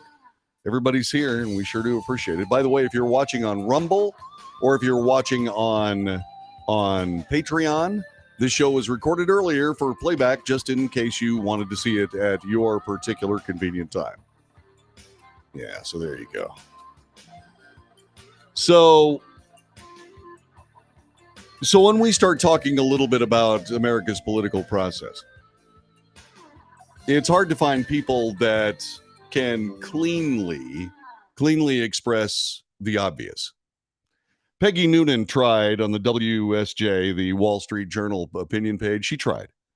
What she said was very good. Only the voters can crush Donald Trump.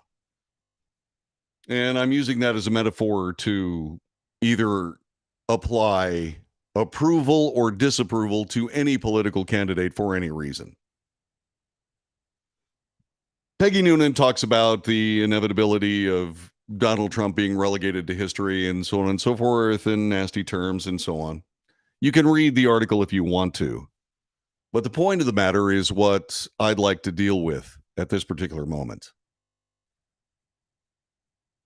These people who are constantly haranguing Donald Trump, you know, this DOJ that proves itself to be more and more of a political action committee as opposed to an actual federal law enforcement entity.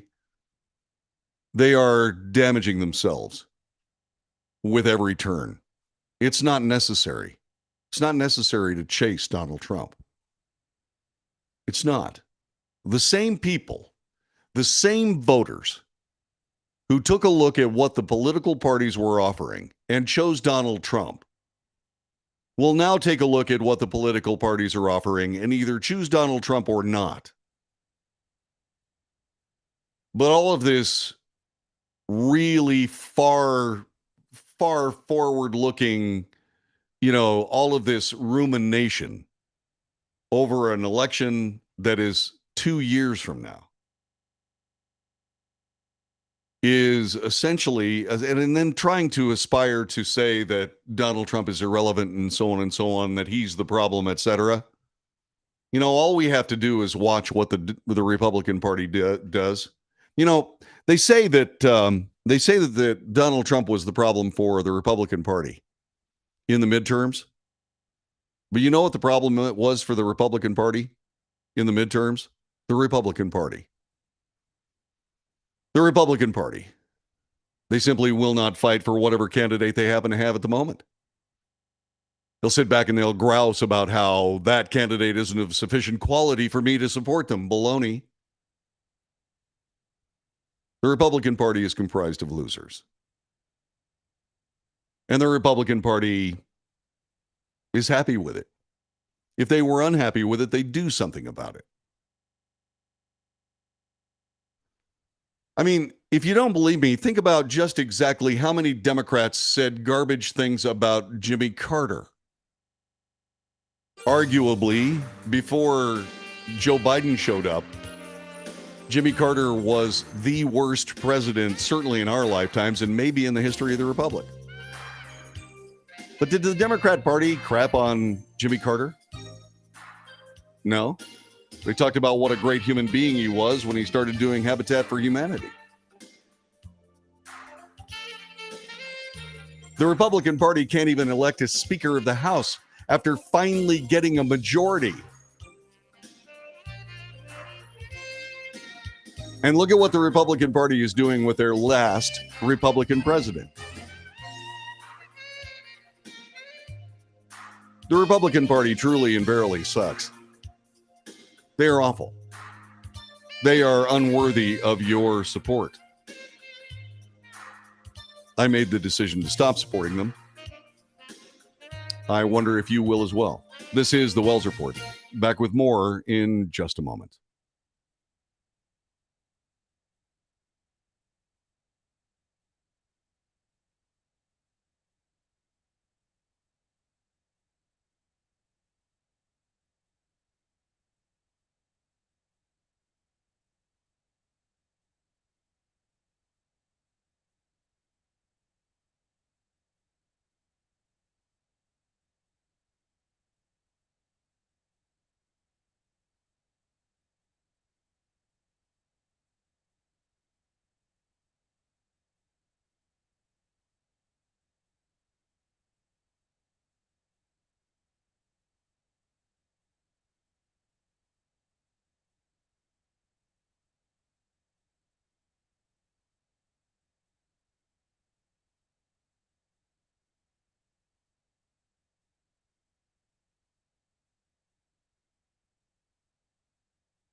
This is the Wells Report. My name is John David Wells. Our telephone number is 817-379-2172.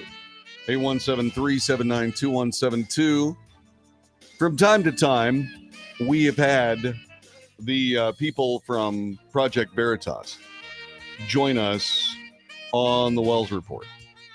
And the reason that we do that is because Project Veritas is, while I have a problem with their particular use of hidden camera interviews, the fact that they have uncovered unbelievable facts, things that were not supposed to be discussed by people who cynically believe that they are above the judgment of the people of the United States, they've been valuable. You know, from a standpoint of actual journalistic ethics, et cetera, well, you know, there's a discussion to be had by that. But I have had the people from Project Veritas on this broadcast, and I will again, because they do important work.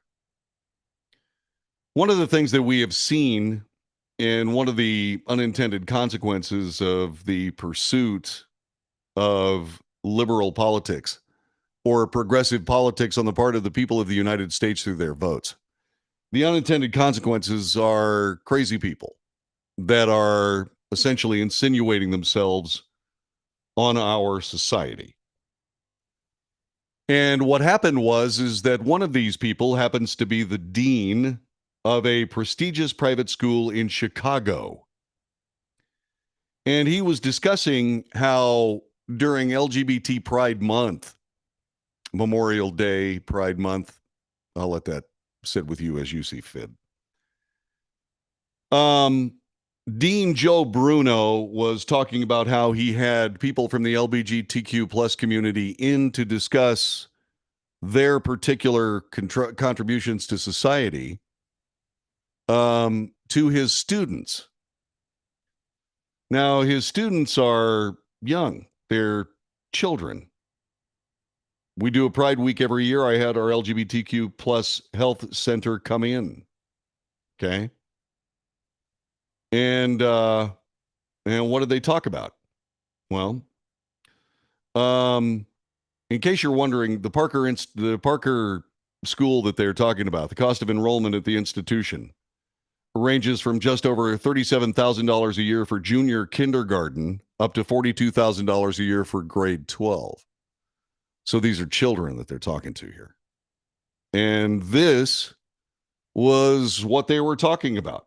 I had like our LGBTQ plus health center come in. They were passing around butt plugs and dildos to my students, talking about queer sex, using lube versus using spit. Meet Joe Bruno, Dean of Students at the prestigious Francis W. Parker Private School in Chicago, which happens to charge $40,000 per student. They're just like passing around dildos, butt plugs. The kids are just playing with them. They're like, how does this butt plug work? How does this work? That's a really cool part of my job. Parents might be stunned to learn that Bruno's version of love and acceptance means handing out sex toys to underage students. So I've been the dean for 4 years. During Pride, we do a Pride Week every year. And I had our LGBTQ plus health center come in. They were passing around butt plugs and dildos to my students, talking about queer sex, using lube versus using spit. Who was this? This is an LGBTQ plus health center came in to talk to my high school students. They're just passing around dildos, butt plugs. The kids are just playing with them. They're looking at them. In the school? In a classroom. Wow. Yeah. While I'm sitting there. Then we had a drag queen come in, pass out cookies and brownies and do photos. That's so amazing.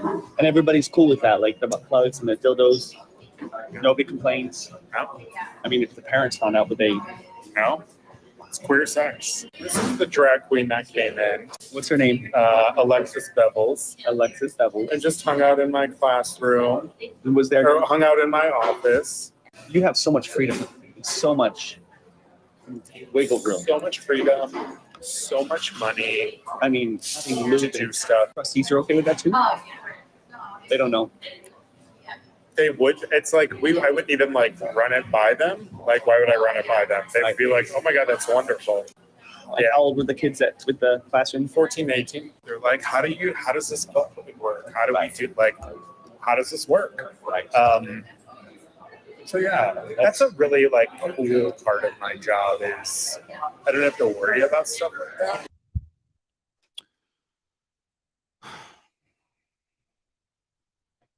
So it's not like it's a big secret. Anyway, in case you're wondering, this, by the way, from National Review. A prestigious private school in Chicago, Francis W. Parker, defended Dean of Students Joe Bruno following the release of a video in which he said the school's LGBTQ sex education program includes passing around sex toys and instructing students on how to use them. During Pride, we do a Pride Week every year. I had our LGBTQ plus health center come in. They were passing around butt plugs and dildos to my students, talking about queer sex, using lube versus spit. Bruno, who has been in his current role for 4 years, added to that students asked him, how does it work? How do we, like, et cetera, et cetera. Bruno reportedly was not aware his statements were being recorded at the time by Project Veritas, an American organization known for making similar undercover videos. The outfit has been successfully sued by an organization over its tactics. One organization. The release of the undercover video apparently has not shaken Francis W. Parker School's faith in Bruno. The school defended him in a statement released yesterday. Quote, he was filmed without his knowledge or permission, while describing one example of our inclusive LGBTQ plus affirming and comprehensive approach to sex education. Veritas deceptively edited the video with malicious intent. First of all, he wasn't filmed.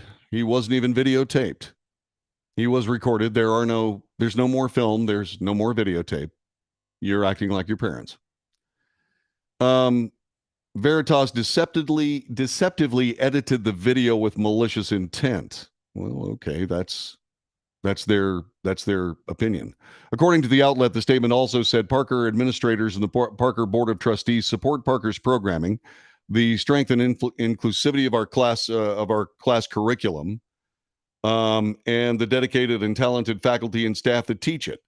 The revelations have prompted the school to offer mental health check-ins for students. Why?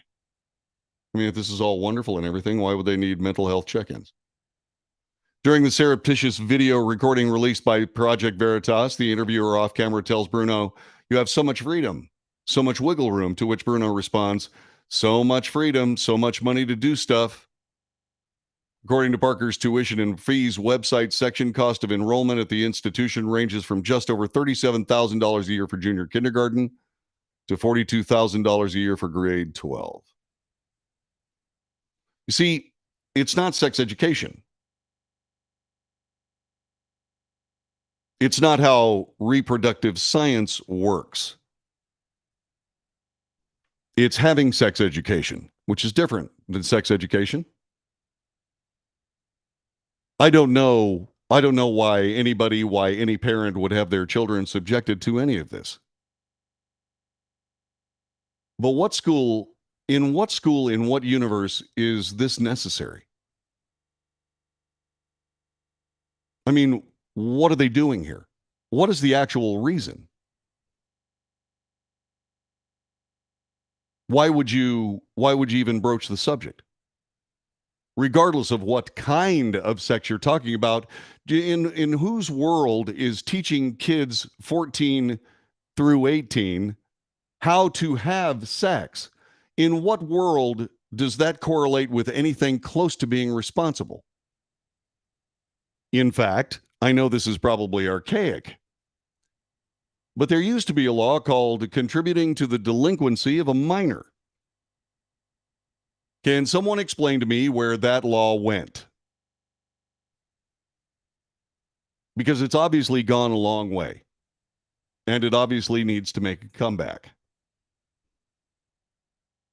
Why in heaven's name would any of this actually be happening? Well, I'll tell you why. Because this is an investment. This is an investment by and you can call these people whatever you want to. I'm just going to say the American left. It's probably a catch-all, probably not necessarily accurate, but let's just assume that it's the American left.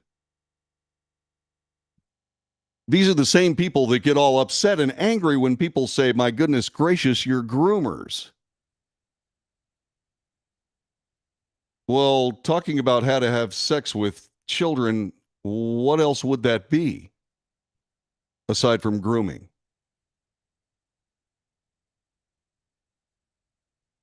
I mean, how is a teacher supposed to respond? Well, gosh, how do you use this thing? How do you use this thing? Well, what's he supposed to say? I mean, did they go ahead and just explain it? And if they're explaining that to a 14-year-old, just exactly what is that if not grooming? You know, when they started coming back, when they started blasting people for calling these people groomers and they started ridiculing them, I realized that what had happened is that they had indeed struck a nerve. You know, when you nail someone of this particular ilk, let's call it the left, you know when you've nailed them, because if they come back at you and start talking about how intolerant you are, then you know that they believe you. You know, talk about these wonderful, tolerant people that demand tolerance of you. Just all you got to do is look at the way they treated Kyrsten Sinema today when she decided that she was going to become an independent and leave the Democrat Party. Those are those wonderfully tolerant people that we've heard so much about. These virtue signaling people. I don't know who they're signaling virtue to. But you know what it looks like to me? It looks like to me that there are an awful lot of educators in these United States that are doing their absolute dead level best to deliver an entire generation of fresh dates to the LGBTQ plus community. And you know what? I would really like to know why that's not true. I would really like to have somebody from that particular community call me on the telephone and tell me why that is not true. Why these visits of drag queens to schools and all of this how to have sex education as opposed to reproductive sexual education. What is that if not to deliver a whole bunch of curious sex objects to the LGBTQ plus community?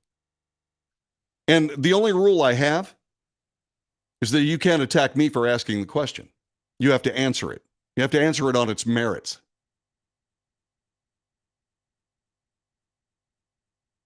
And I bet you they can't do it. I mean, can you come up with an answer? Can you come up with an answer that doesn't attack me to the question, honestly, is this agenda solely to deliver a new generation of curious dates for the LGBTQ plus community? Yes or no? And why?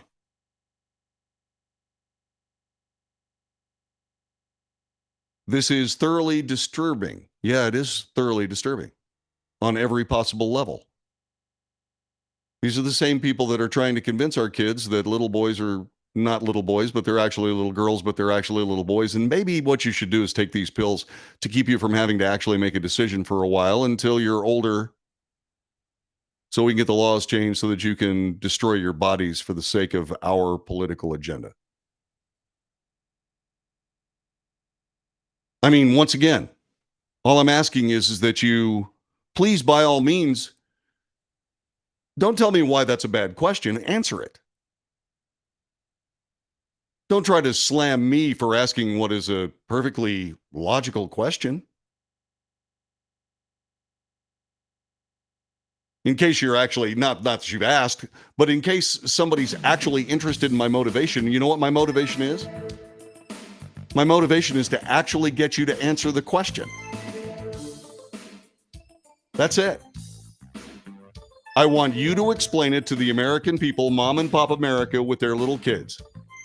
And I want you to explain just exactly why it is that what you're teaching them is not designed to deliver a whole bunch of new dates to the LGBTQ plus community.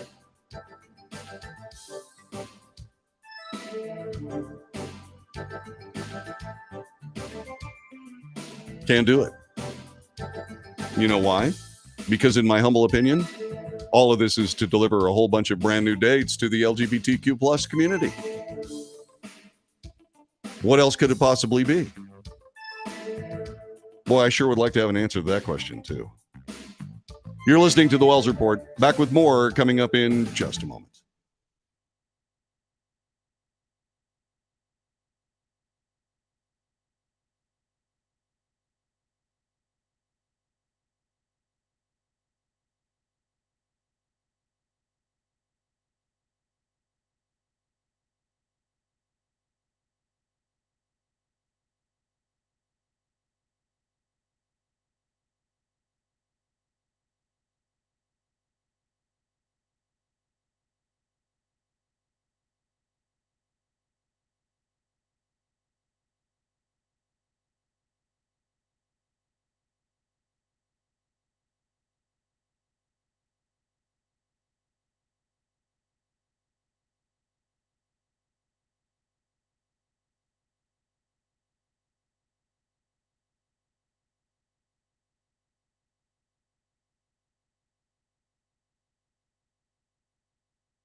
This is The Wells Report. My name is John David Wells. Our telephone number is 817-379-2172. Somebody's already pointed out that I forgot to wear a flannel shirt today. I had a doctor's appointment today, and it required this rather simple wardrobe that I am dressed in at this particular moment. I'm not going to explain anything beyond that. Okay, just let your own filthy mind take you wherever you want to go. By the way, it was nothing juicy like that. It had nothing to do with this. So, Brittany Griner is home. She flew into the United States last night.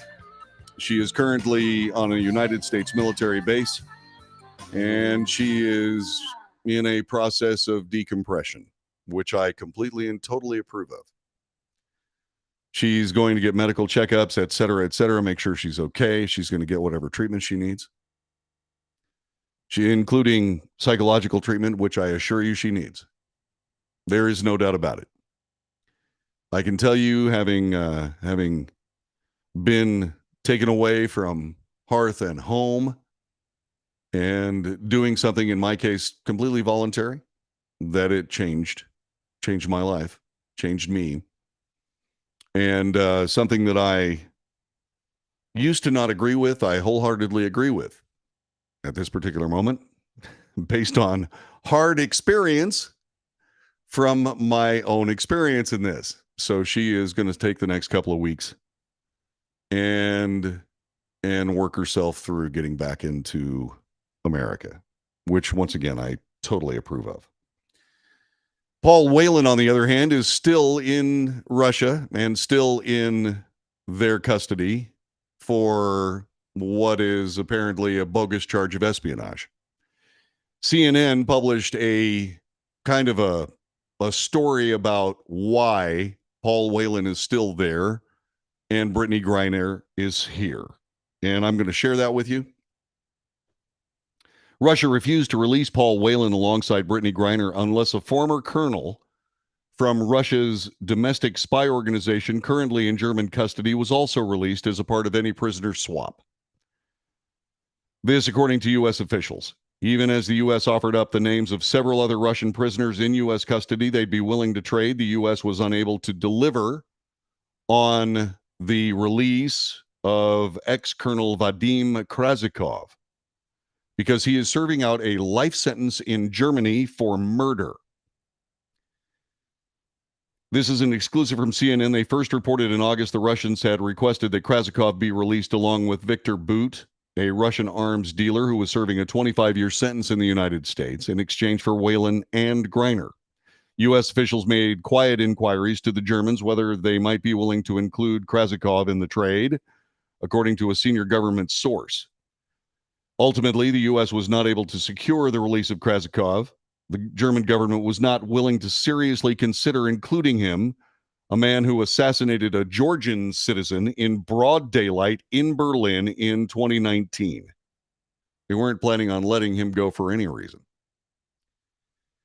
The U.S. made several other offers to the Russians, sources said, to try to get them to agree to include Whelan in the swap. Among the names floated was Alexander Vinnik, a Russian national extradited to the U.S. in August on allegations of money laundering, hacking, and extortion. U.S. also offered to trade Roman Seleznev, a convicted Russian cyber criminal currently serving a 14-year sentence in the U.S. A lawyer for Seleznev did not immediately respond to a request for comment.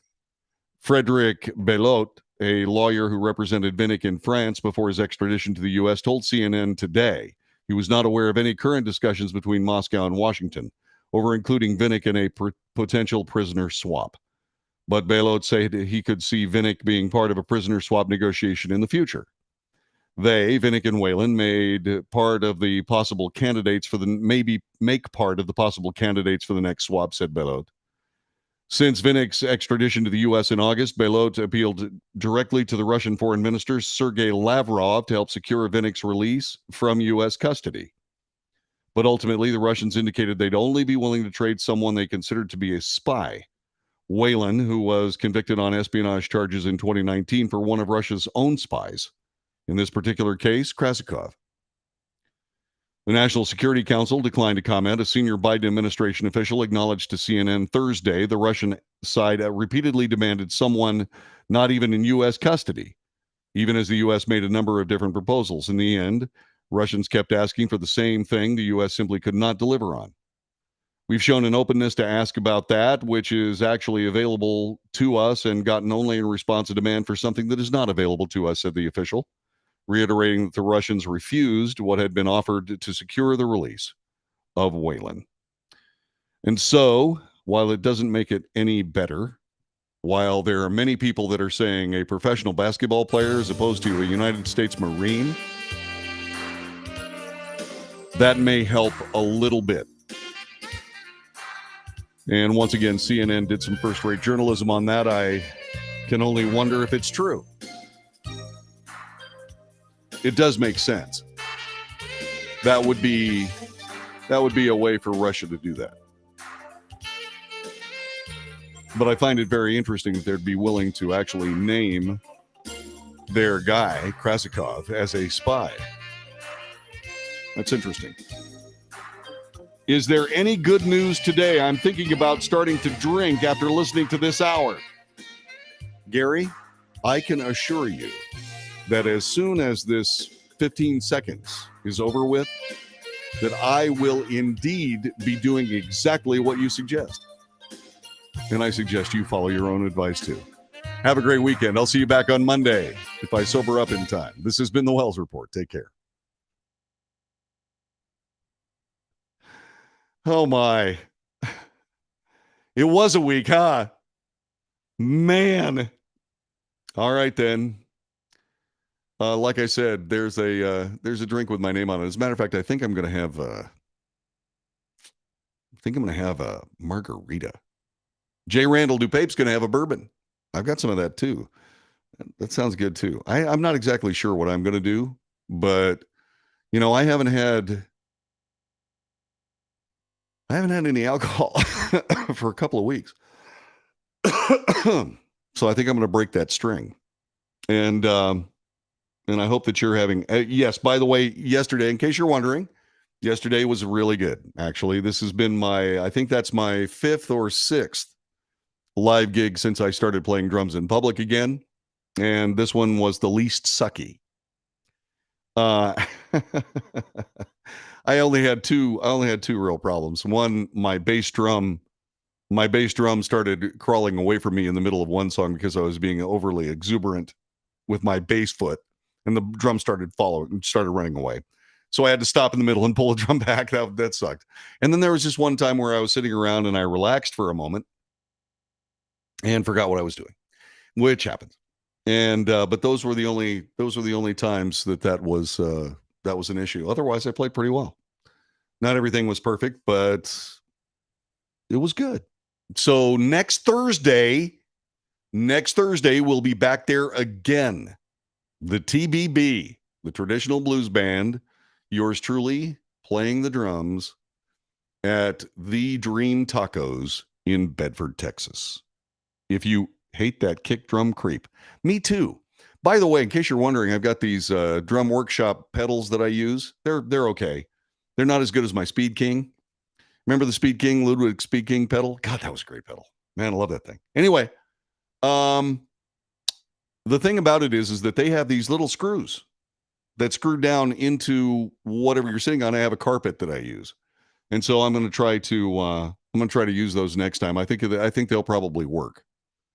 But I have, this is just my little bop kit, so I have this little bitty drum, so it's just not quite heavy enough. So anyway, God bless all y'all. Take good care. Have a wonderful weekend. And I will see you again on Monday for another edition of what we do here called The Wells Report.